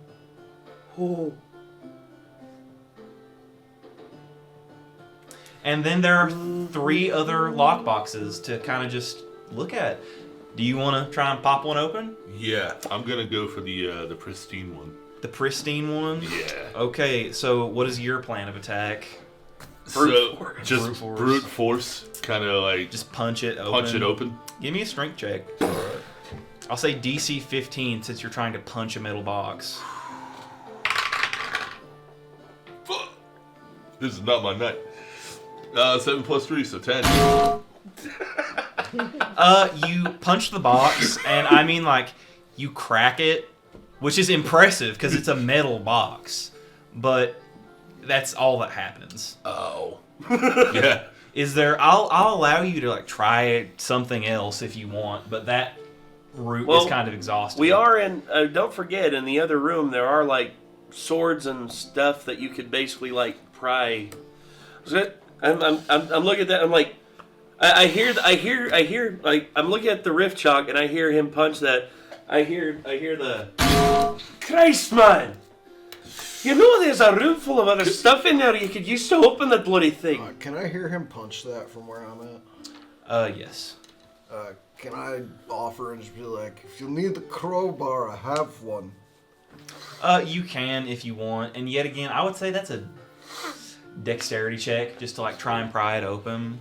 So, like, yeah, if you want to come grab my crowbar for me, I can All give right. it to you while I'm in the middle of it. I'll say where this is using a tool like he did, I'll say it's DC 10 like it was. Okay. So I walk over to Gideon, I grab the crowbar, I go back to the lockbox, and I'm like, let's see if I can get this thing.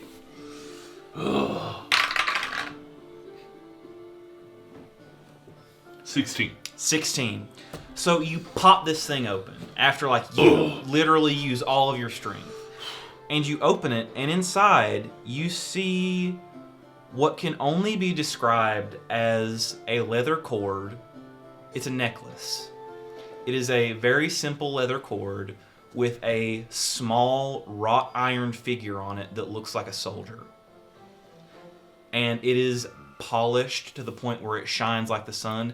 Please add soldier's trinket to your inventory. Ooh. All right. You will have to take that somewhere to like learn what it does, if it does anything, but that is probably something. Okay. Anyone else want to look at a lockbox? Holy crap. Drew, you want to give it a shot, dude? Sure. What do we have left? There is the lockbox that really is just like neutral and you can't really get a vibe for, and then there's the one that's like probably something useful in a fight. Valerian, get your owl a collar. At this point, I'm just like I'm putting the rift chalk back in the box and just I'll put that away. Yet again, like I said, you just have heard like I rumors. need to learn more about it. Don't get me wrong, I'm very tempted to just throw a big fat hole in the wall, but I'm afraid if I do that, it'll send us to the bloody abyss. Just maybe. I don't want to go. I was going to say, I want to go to the 9 hells. It's up to you. I just don't really know if I have a way to open one. Could Or I the same Well- support his roll? Crowbar. Yeah, I'll say that whatever sort of check you want to make, whether it's like you could try to fiddle with the lock to get it to open, I will say like they can give you advantage. Plus, I can cast guidance on you, and it'll give you +4 on it. Sure. Okay. I'll see if I can get the crowbar, and I will see if I can, I guess, Sweet. do the normal looking one. The one that's just like neutral. Yeah. Go for it, of course. Okay. So. And then, Okay. all right. So what am I rolling here? Dex check. Dex to see if you can pop Plus it open. 1. Okay. So with advantage, that is 3. Okay. And then, With advantage. That is nat 20. Nat 20. You barely apply pressure and it just pops open. Sweet. And inside, I mean, it's largely empty, right? But you're looking in the very, very back of the box, and you see what appears to be a cracked porcelain mask at the back with eye holes cut out and a mouth cut out. And it's largely undecorated except for like some purple flourishes and a very old tattered purple ribbon that seems like it could be used to like tie tie the mask to your face. Please add corpse mask to your inventory. Damn. Okay. Corpse mask. Heck yeah. And then there's that final lockbox that if you all want to just pull and try to pop it open, Sure. I'll allow it. Okay. Go for it. All right. So I guess, Another dex check. another either, strength, dex, whatever you all want to try. Okay. I got that +3 in strength, so. +2 in dex.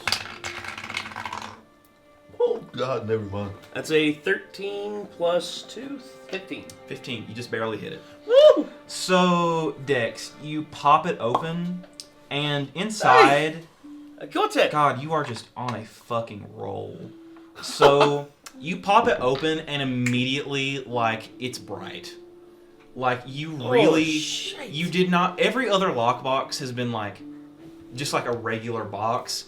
You open this thing up, and you see what could only be described as a spear with a half almost made of a material that radiates light, and it has a flowing long like tapestry banner holding from the top with a wrought bronze spearhead on the tip and a wrought bronze sun capping the end. Please add Banner of the Last Stand to your inventory. Oh wow. Enter of the Last Stand. Holy crap. Okay. That's cool.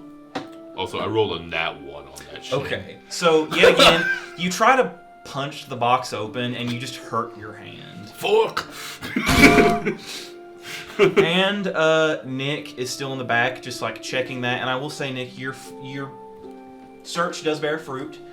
You find a strain of a virus that you think could attack what remains of the giant's immune system and give you enough time to down that thing to where you could move what you need to move out. Okay. So is that what you all want to do? Yep. Yeah. Give me... So if you're wanting to throw the vial at the giant, I won't even say you need to make a check because it's a giant. Think this is You just the one. like full on throw it at it, and it looks around for a second as if like it doesn't know what just happened. Like it kind of just like scratches its beard. Shut the door. And you all go back into the vault, just like keep looking around for an hour, see what you can find. And when you come back out, he's like laying slumped over a huge pile of iron slabs. And he's looking at you all. He can still move his eyes, so he's just looking like very concerned and angry.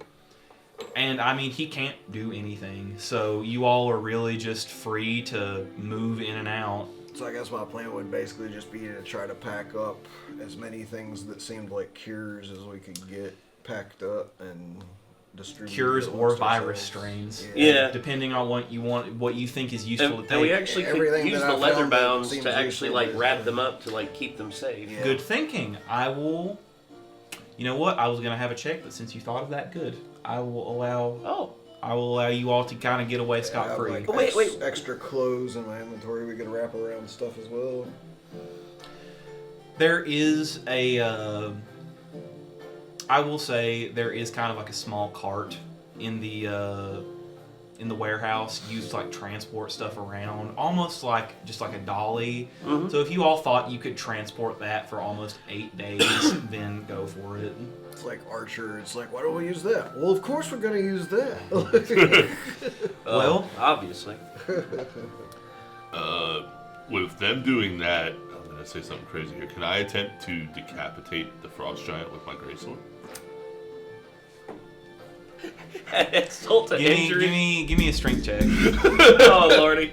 While he's doing that, Roland, I'll ask, can I look and see if there's any other like things on the wall that might be useful? Or can I just start like piling it up and just taking it all with me? Well, I mean, you are taking that dolly, so if you want to use that almost... So, I will say, on the wall, there's a collection of, like, scrolls, what appear to be maps, and a couple stone tablets that have just been like nailed to the wall.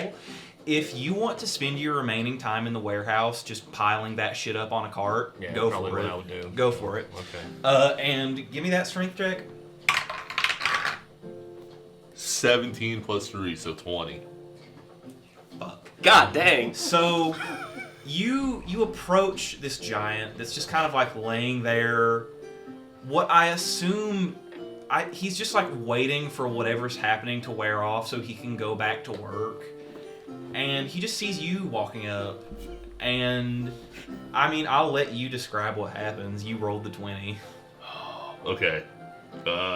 So I mean, Wait for him to describe it. Sorry. So- Sorry. as I'm walking up to him, nobody else can see it, but he's staring at my mask, and the runes from underneath my mask are starting to pulse as I go for my greatsword, and I look at him, and I raise it, and I chop it right at the back of his neck.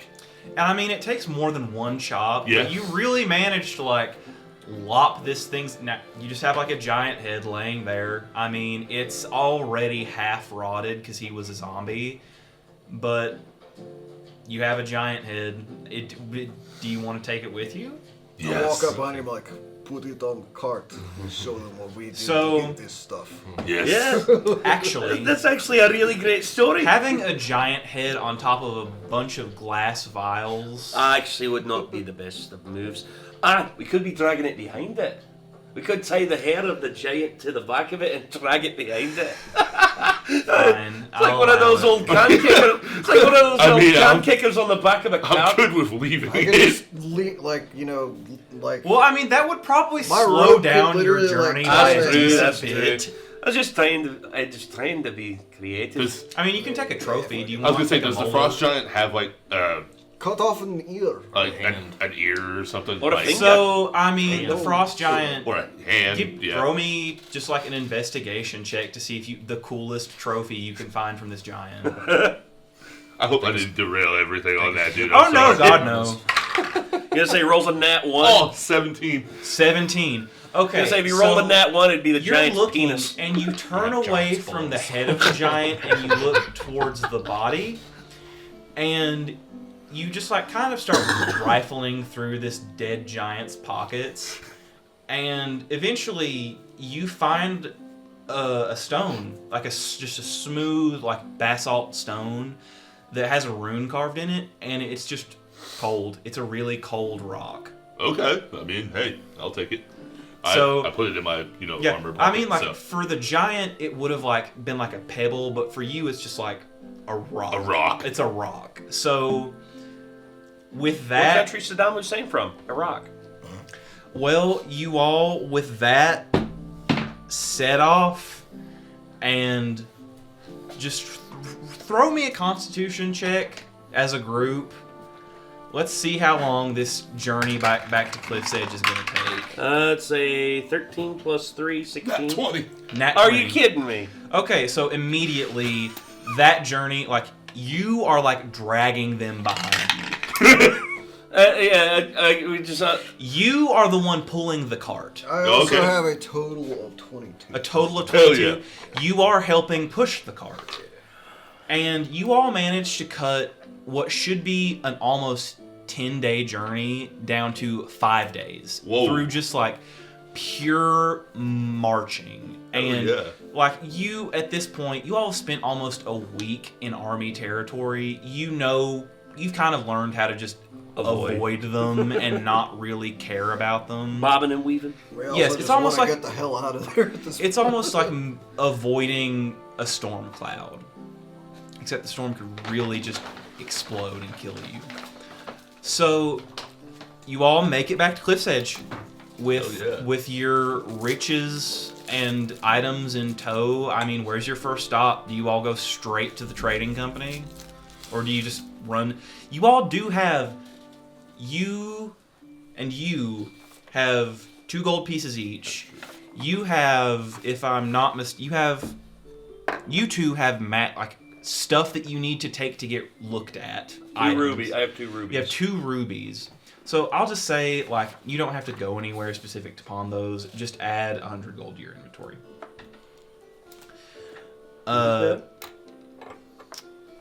You just pawn them off at a jeweler's shop. And, so, do you all want to stop? Forget you owe him money. Oh, of course. You owe him 20 Yes. bucks. All right. So, it's like I look at the 100 gold, and then all of a sudden, standing behind me, I look down at you and I'm like, all right. 1 gold, 2 gold.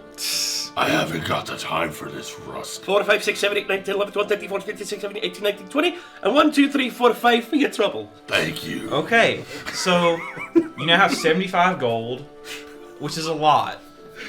And you all are just kind of like hitting the town. Do you want to, like I said, you could go to straight to the trading company and turn your stuff in, or you could go get some of this shit appraised and see what it does, if anything. Is that what you all want to do? I'd say we go get it appraised. Given everything we just did, absolutely. Yeah. So I'm basically going to say, like, let me take the cart with the deadly viruses and shit. Oh, well, yeah. Take that to like an apothecary. Basically, like, over... you would take that to the trading company, Yeah, over to because the those are the trading people. company, like, and I'm going to, like, wait outside the trading company for them to get there after they get their shit appraised. Okay. 'Cause I don't want, like, any bumps or anything in the road accidentally shattering any vials in the cart. So you go straight to the trading company and like, do you turn in what you have? No, I'm gonna wait Just outside wait. the trading company Okay. until they're done. I just want it like in front of there, not hauled around town. with So us. you're just standing guard. Yeah, pretty much.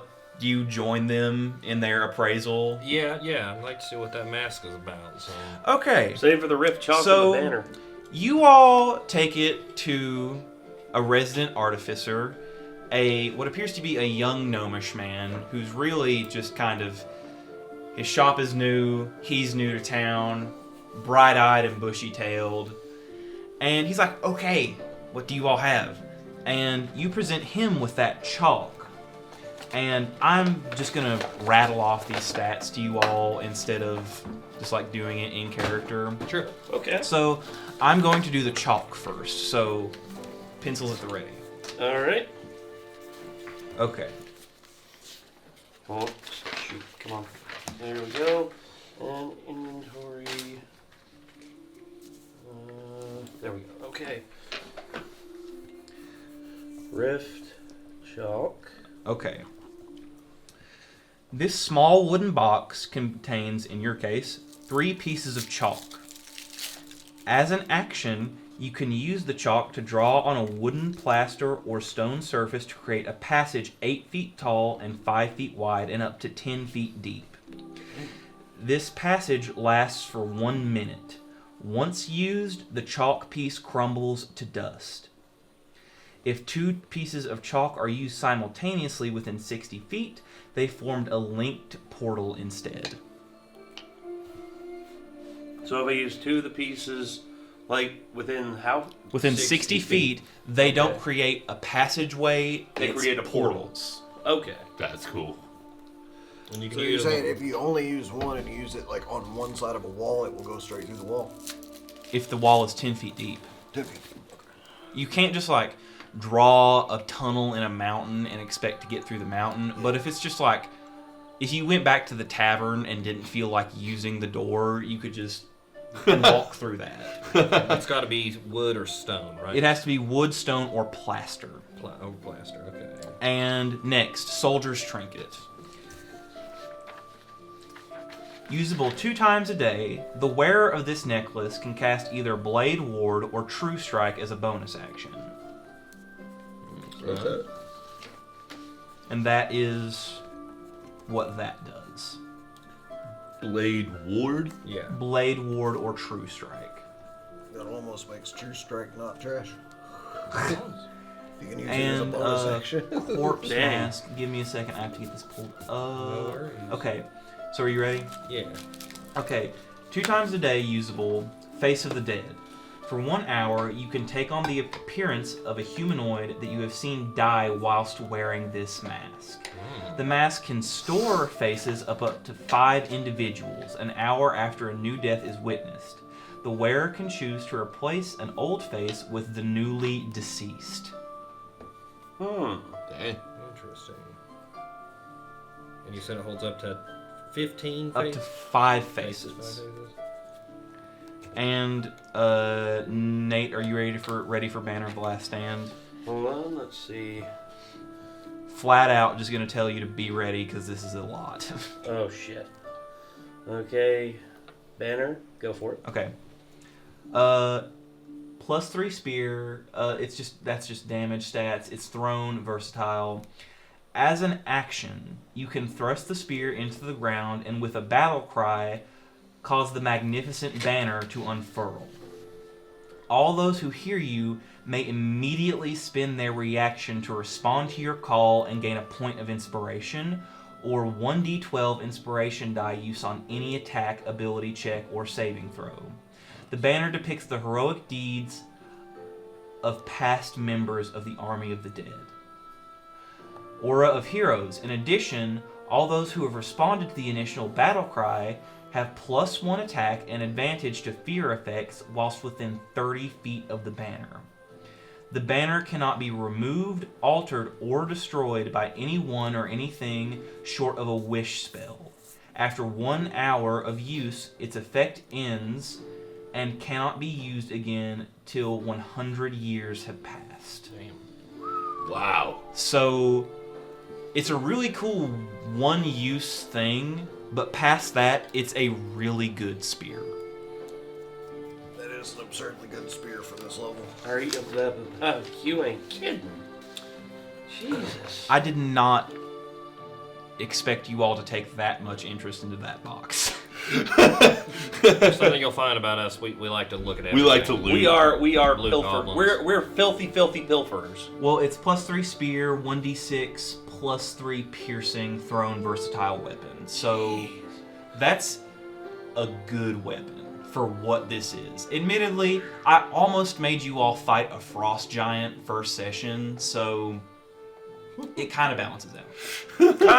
Kind of, sorta. Is that But- a strength weapon or a dex weapon? Verse. I would say Versatile. it's a versatile. Versatile. I think that Isn't means it could be- versatile switch hat? You can be Two hand or one two-hand? hand, yeah. Yeah. it's So I think where it's a finesse spear or would be something. a Maybe. dex weapon. Does it have Maybe. finesse on it? No, it does not have Then it's finesse on it. strength. Then it's strength, okay. So, with In that, that case, I was about to say, then benefit that, most from it. if you want to get the most use out of that, that Yeah. may need to go to him. Yeah. So you want a spear that Oh, is okay. like A +3? really good spear. Yeah. +3 spear, yeah. Only if you. Are you sure? I mean, I don't really. I mean, Do I you will have say- strength like. I have negative. I have 8 strength. So Yeah, that's same here. Oh, okay. Wizard, like you probably don't have much. Yeah, I got strength. 8 the only strength, I got person negative here who one. Yeah, could like, physically you're use literally it the is best you. person to wield it in the party So- easily. So What I after. will do. So you ditch your greatsword for a spear? Okay. Like I said, so do you want me to prattle off? Or could he like flavor and like attach the banner to his greatsword and it like? It would have to infuses stay his on the greatsword? spear. Okay. Yeah, the spear, you can't take it off. You can't take the banner off of the spear. They're Would I inseparable. still have my proficiency bonus with the spear and everything? Or. I would say so, yeah. Okay. I would say. No, I don't think it I would think change much. paladins are proficient with spears. I think they With are. all I martial just- weapons, yes. Martial, yeah. Okay. I mean, yeah. And it's a finesse weapon. Yeah. So. And this thing is No, it's almost not as finesse, tall it's as versatile. you are, so it's very like it's a big spear. What was it? What was it? 1D what? 1d6 It was plus 3. 1d6 +3 piercing, thrown, versatile, Yeah. +3 spear. Did you happen to write that 212. stat block down for the spear? I wrote down a bit of it. Versatile means if you two-handed, it goes up like one dice, right? So it becomes like a 1d8 or 2d8 rather. If he dual When wields you it. wield it one-handed, it's usually one type of dice, and then when you wield it two-handed, it goes up like one dice. I think so, yeah. Yeah, So- it goes up. If it's a D6, then it goes up to a D8. Oh, okay, Yeah, okay. if it's a foot. I'll If get it's that 2d6, stat block it'll go from up to you. 2d8 Y'all for can't two-handed. y'all can't never say I'm not generous. Yeah, No, versatile. absolutely, man. Yeah, versatile. It goes from 1d6 to 1d8 if you use 2 hands. Okay. And yet So again, it's D8 plus 3. don't forget you do have Soldier's Trinket. Yes. Which that is, yet again, just remember, that was in the box that was like literally pristine. So, out of curiosity, while we're talking about Soldier's Trinket real quick, when I would cast that, would that count against my spell slots? No, because it's its own item. Okay. Thank you. It just counts No against problem. the uses per day. Yeah, just Yeah. uses per day. Which, yet again, you can use that 2 times a day. Okay. To last Blade Ward or True Strike as a bonus action. So, Now, would that reset on a long rest, or just No, it's per day. per just day. per day? Okay. So we can long rest in the middle of the day, but it still won't reset. Which Gotcha. book was the, or is that Banner of the, wait, or Banner of which, the Last Stand is custom. oh, it's custom? Yes. Okay, cool. I am unashamed. I 100% rip stuff off of Pinterest. Ain't nothing wrong with Nothing that. wrong with that, dude. Listen, A good I idea love is a these good books. I love these books, but they get boring quick. Sure. And Pinterest has a lot of really cool stuff that I know people like. So, anyways, The fun thing about when I started DMing is pretty much that everybody here I knew had never played D&D before, so I could throw the most mundane stuff out of the books at them, and it's a new experience for them. so I like being generous. One of the first sessions I ever had was Lost Mine of Fandelver, and I've told Nate this story. The gnomish cleric that was playing rolled a nat 20 on a search check deep in the mine, like in the forge area, and I had him pull out a deck of many things from the forge. Oh, that's sick.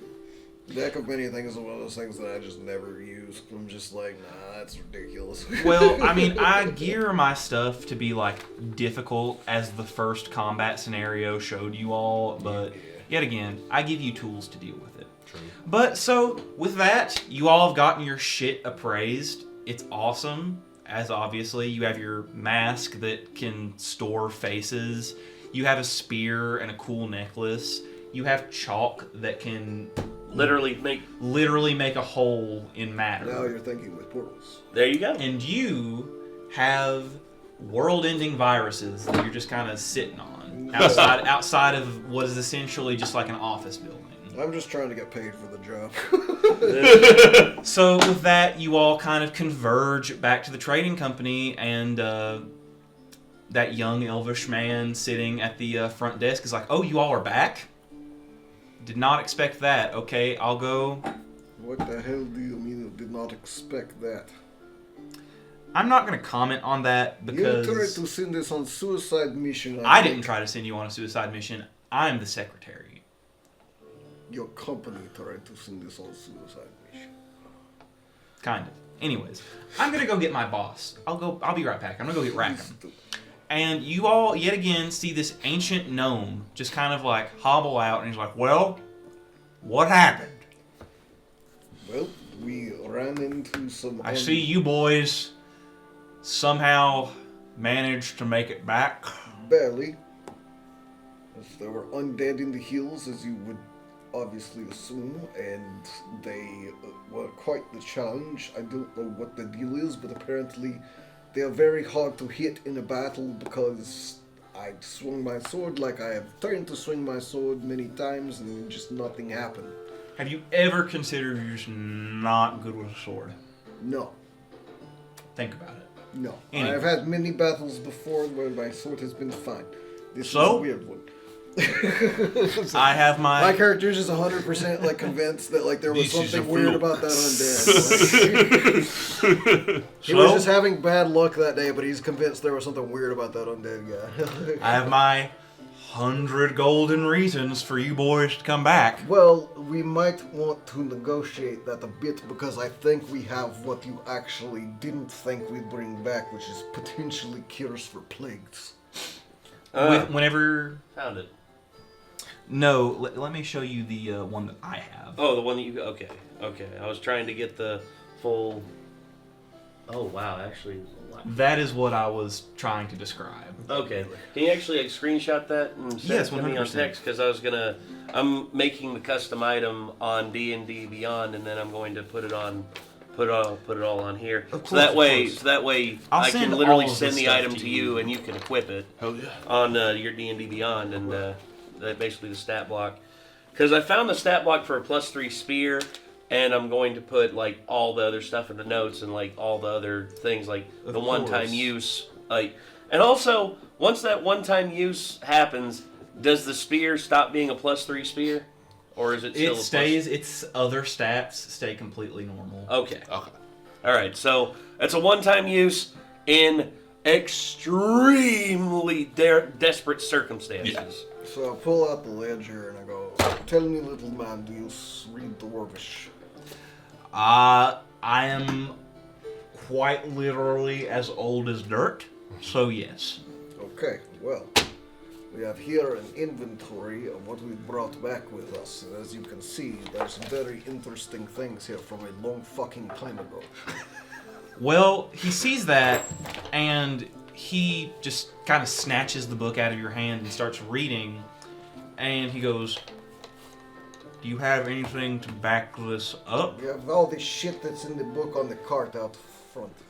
I don't know what they are, but I got scrolls and maps and all kinds of shit out there too, man. We got all Oh, kinds yeah. of stuff for you. That Oh, yeah. I don't You care should- about.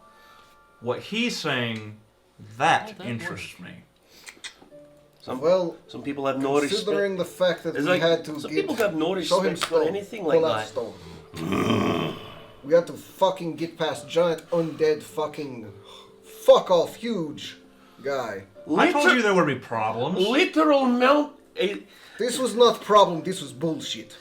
was a literal mountain of a fucking frost giant, man. Give me a Anyway, we charisma had to check. get past that, and we had to get into fucking vault, and then I had to figure all this shit out, and we traveled all the way back, and if any of these vials broke on the way back, we probably doom all of humanity. Roll me a I charisma said check. Roll charisma check. 300 fair? Oh shit! Should I roll a charisma check as well? That's a I 4. don't know. Go. trying You to can give convince him him. advantage. Okay, I was gonna That's say. a. That's gonna be a dirty 20. A dirty 20. You can re-roll again. He's giving you advantage. Okay.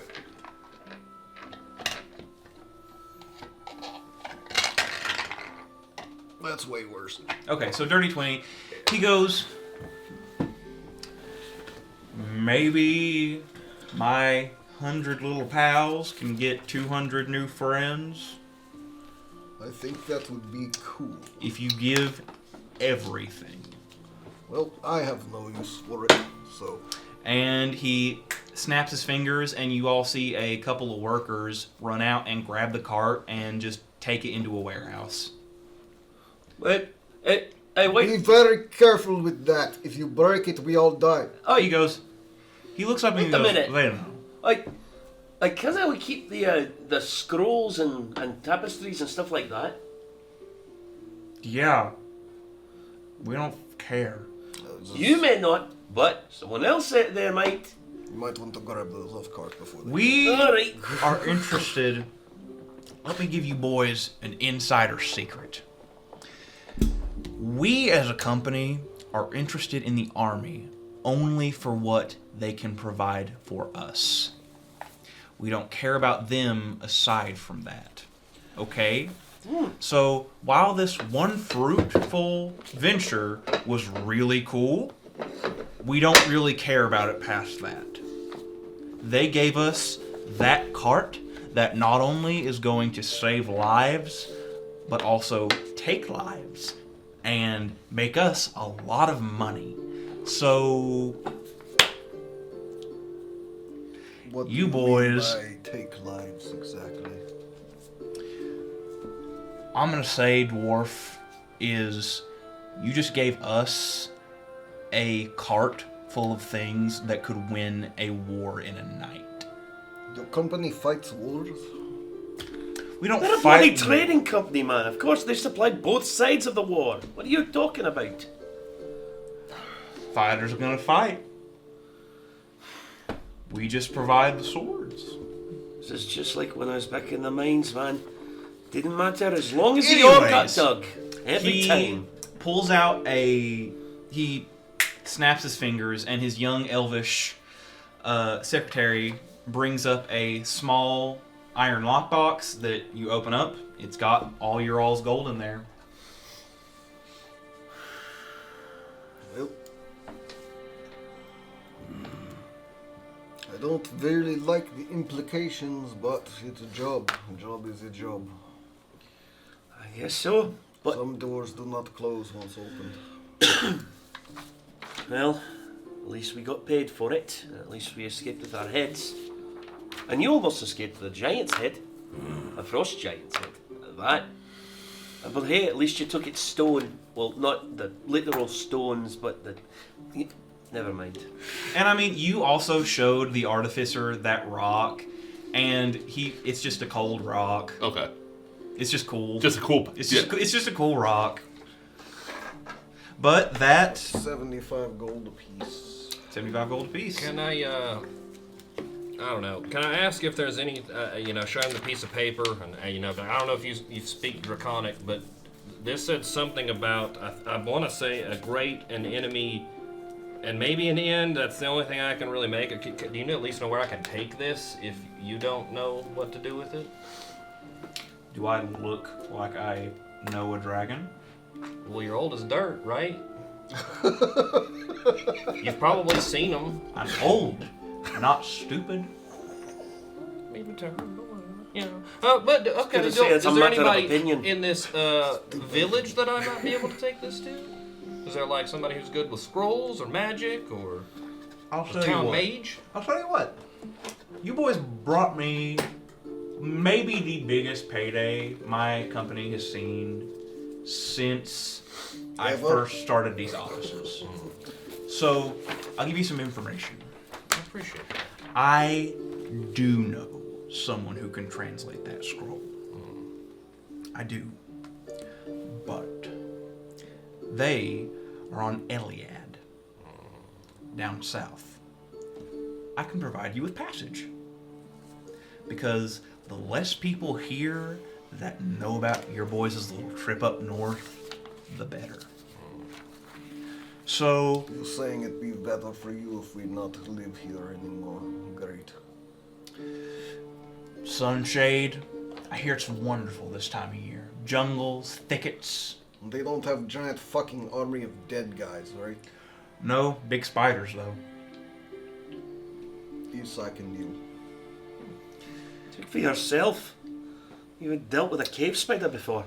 So, essentially, this guy is offering you passage to the biggest metropolis in this setting. I think if we find further work, that would be the place to go. Not saying you can't ever come back to this northern area. Get away from war for now. I'll That's right, take you the could get ticket away if no from it, one else but- will. If Honest, Yeah. I'm interested very much, but I worry about a few things. There's these scrolls I'd like to learn more about, which going down to Iliad, we'd probably have better luck finding that. Plus everything else, I don't really think there's much here for us. So we may take you up on that.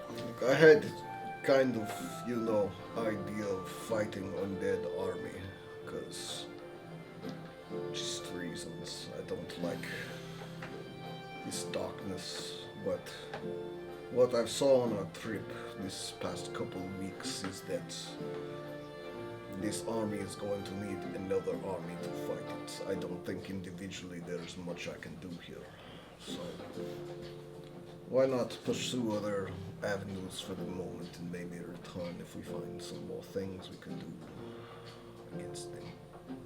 Well, that sounds like a good idea to me. What about you there, Hassie? I look at Gideon, I look at Rusk, and I look at Aetherian, then I look at him. And I say, if you fuck us over, and you hurt us in any way on this passage, it's your head on a fucking pike. What he said, but not as scary. It's a ship, boy. The only thing that can hurt you is the weather. If you think that you are the first tall person to vaguely threaten me, you are dumber than you look. That was vague. He considers that vague? It's more of a direct threat in my opinion, but yeah. This is about as direct a threat as I could ever hear. And with that, he says, well, I'm in town if you boys want to take me up on that. But for now, go find someplace to stay for a day or two, rest, recuperate, then find me. You know where I stay, 24/7. Fair enough. Thank you. Well, then please Alright. hold off And on he releasing just- any major plagues for the next few days. Shoos you out of his office. Fuck yeah. Just as a personal favor, I ask. So essentially, he has offered you. So who wants to? Anyone want to make a history check? I got a +5 on history. Well, yeah, I'll let him. Okay, Go +5 for on it. history. It is, oh my god, nat 20. Nat 20. Holy crap! Are you Okay, kidding? It's my third one. so God damn. you not only know that he is probably not lying when it comes to there being a draconic speaker in Iliad, because it is the largest city in the known world. It is built upon a deposit of enchanted metal that is, think, Like- fantasy Wakanda.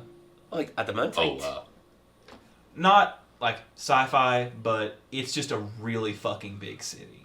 I was like adamantite. You know, it's like Almost, yes. Basically, Mithril, just mithril adamantite. Okay. a lot of valuable stuff. Hmm. And he is offering you passage to just essentially Metropolis. And not only is that city huge, but yet again, the island around that surrounds the city is largely untamed jungle with a lot of like abandoned ruins in it. A couple abandoned cities that you specifically know of that are just like overgrown ruins at this point. You've been through that part of the world before whenever you were making your journey up north. I remember the spiders, alright. I was lucky to escape a couple of times. I'd been tied up in a web. And thankfully they didn't kill me. But I did see them eat a few birds. Especially vultures. Because the vultures were trying to pick up my eyes, and then the spiders just... I promise I will help with spiders if they come up. Oh, you've got experience with spiders? I've got experience with all kinds of things. Oh, well, I'm glad I've got you on my side now. It may not look like it from fighting undead, but I promise you, that guy was weird. He was like fucking magical dodging things. Like fucking... Trust me, I believe you. I nearly lost my arm on I that know how fight. to fucking fight. I believe you. I truly believe you. And much like I trust old Bessie here, I trust you in a fight. Not to mention we have him. He's obviously good. Of we course. have him too, to be honest. Like, Yes. he can fling fire from his hands. Of course. And they both have proven themselves. Spiders don't like fire, it burns their webs. Well, that's the reason why I learned Firebolt. Because, in all honesty, When you have giant fucking pipe gun, stick it in spider's mandibles, blow its fucking face off. And I've had to you- do that before. So, I will say you have this downtime, 1 to 2 days, to just kind of like spend by yourself. If you want to, you can look at those maps. I will allow either a history or investigation check, your choice on that. Okay.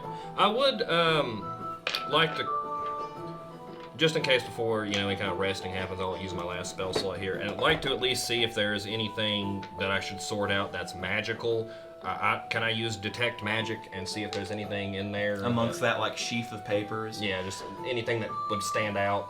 I mean, like, aside from them being inked with like magic ink that does not fade, really it's nothing. It's Okay. just, aside from what's written, there's nothing there. Awesome. Okay, just wanted to be sure. For the Okay. downtime, can I see if I can just get like a dishwashing like gig for a couple days at the inn or anything? Like just to make Go some spare for it. change. I mean, you go back to the Singe signpost and you see Marius, the keg golem bartender, just kind of like hanging out. He's serving drinks, and I would like to remind you, he does think you're weird. I think he's weird too. Okay, well, I'll say he allows you a job. You're there for 2 days. You make 4 silver pieces. So, if y'all don't mind, is this a good stopping place? Oh yeah, well, I literally have nothing else written. Oh, yeah. So Okay. this kind of has to be the stopping place. He gets up really early, so I just want to make sure he doesn't get too little asleep. This was awesome. It was Though. very fun. Hell yeah. It really was. Good. It was worth the wait. We're glad that you could make it. Oh yeah. Assuming glad I originally made you it. kind of just planned it to, like, the army was like a thing during that adventure, but like they're not like the thing overall for the whole thing, Well, I'll kind of just tell you now. or at least like not for like a while. The army is like. So you don't have to spoil anything necessarily. But, like, No, what I'll tell you isn't spoiling. It's just like with the world. So each island, I've written it to where it kind of has its own thing, and the army is just like their own thing. Just like all that stuff down south is its own thing, and the other 2 isles are their own thing. Like they're almost their own self-contained worlds. I wrote it kind of specifically to where it would, where you all could kind of pick and choose where you wanted to go, but also kind of still have other things to like double back to and look at and like interconnect the whole world. And I laid out all these status effect cards for nothing. yeah, if you want to keep running it, I'm interested in continuing to play. Like, Hell yeah, I man. like Well, it. awesome. Absolutely. I'm like I said, man. I'm just happy you all enjoyed it. Oh, bro, Yeah, that was cool. Loved this. Drew, you'll appreciate this, man. Oh, hell yeah. I like the my back. I got that for Christmas, man. It actually has Yeah, like the old school you got the artwork pillows in for it. lumbar I feel support, like I but remember there even being then, some controversy as tall 'cause as you somebody tried to are, argue that was a it's Oh, gonna be a Yeah, task. the original. Eh. Typically, we No. play every other week. I made I that mean, as- I that's a DM man. too, so That's you a obviously barbarian. don't have to DM every other week. You can That's pretty DM sick, whenever you though. want to DM. Well, Yeah, I each mean, tab like is a different this piece of art. one session in itself, you can ask me, it was a rough one to You schedule. also got me this. So, I would Video love game to come master. back as much as I Yeah. could. I had a lot of fun, but I do That'd be a lot of stuff. Extracurricular activities. Yeah. That's cool, dude. So, That's pretty sick. I mean, So if you want to just play it by ear, and if you get a Yeah. chance, Dude, you this think you can thing's come back at some point, that's just let what us we know. have to do. Yeah, bro. And like army, I'll just keep running stuff for them as I usually do in between, and just let us know if you get a free day. It's, at some it's point. actually Yeah, really dude, because really we'd love cool. to have you back up again. It's got I a will. lot of lore. This was a blast. good. And I Trying to get this artwork. like I have to drive out to Abingdon next Saturday, and my That's car Is a nightmare. Is a nightmare. Yeah. So I'm gonna kind of try to use that trip as a stress test to see if it can like. I feel like if it can make it to Abingdon and not, Die. This die, is it basically can- Abingdon, so Well, yeah, you like, can make it here. if I can make it there, I can make it here. Well, So, and here's Did you one get to see thing the I'll snake? tell you, man. If there's ever a time you need Did me you to get to come see pick the you up, that's the thing too. Is like, I can pick you up, no problem. of course, Each tab is a different piece of artwork. That's cool. Yeah, these extensions, and they're not the most secure things, but yeah, but you shouldn't have any. Oh yeah, that needs to just be tightened a little bit. There Well, we it go. held up great, and this was awesome. Well, I'm glad you liked the setup and everything, and also the table. Which Oh, this is sick. there's this as well. oh gosh. Oh, nice. But you all managed to plow through everything I had written on the way over here, so bravo. We're good at Yeah. that. Yeah, we're pilferers, and we're very very I fast. thought I had written like more prologue for Frost Maiden than they needed, and they ended up doing it all and getting done early. And I was like, oh shit, we ended early. We're nothing if not thorough. Yeah, Very we'll turn thorough. over every stone that you point out to us. Well, yeah, that too. that's also one of the reasons why I have so many, like, I do a lot of investigation checks just because I view it like the average person, unless you're looking for something, isn't going to like with the stone in the wall, that opened up the secret room, like you're not just gonna notice that. You No. have to see that. That's Yeah. definitely Cool. Also, you know, I know you're doing the milestone level up, and I know that. I will say you all leveled up after this. Oh shit! Oh, nice. Okay, Hell yeah. I wasn't sure about that, so I'll just go ahead and do that.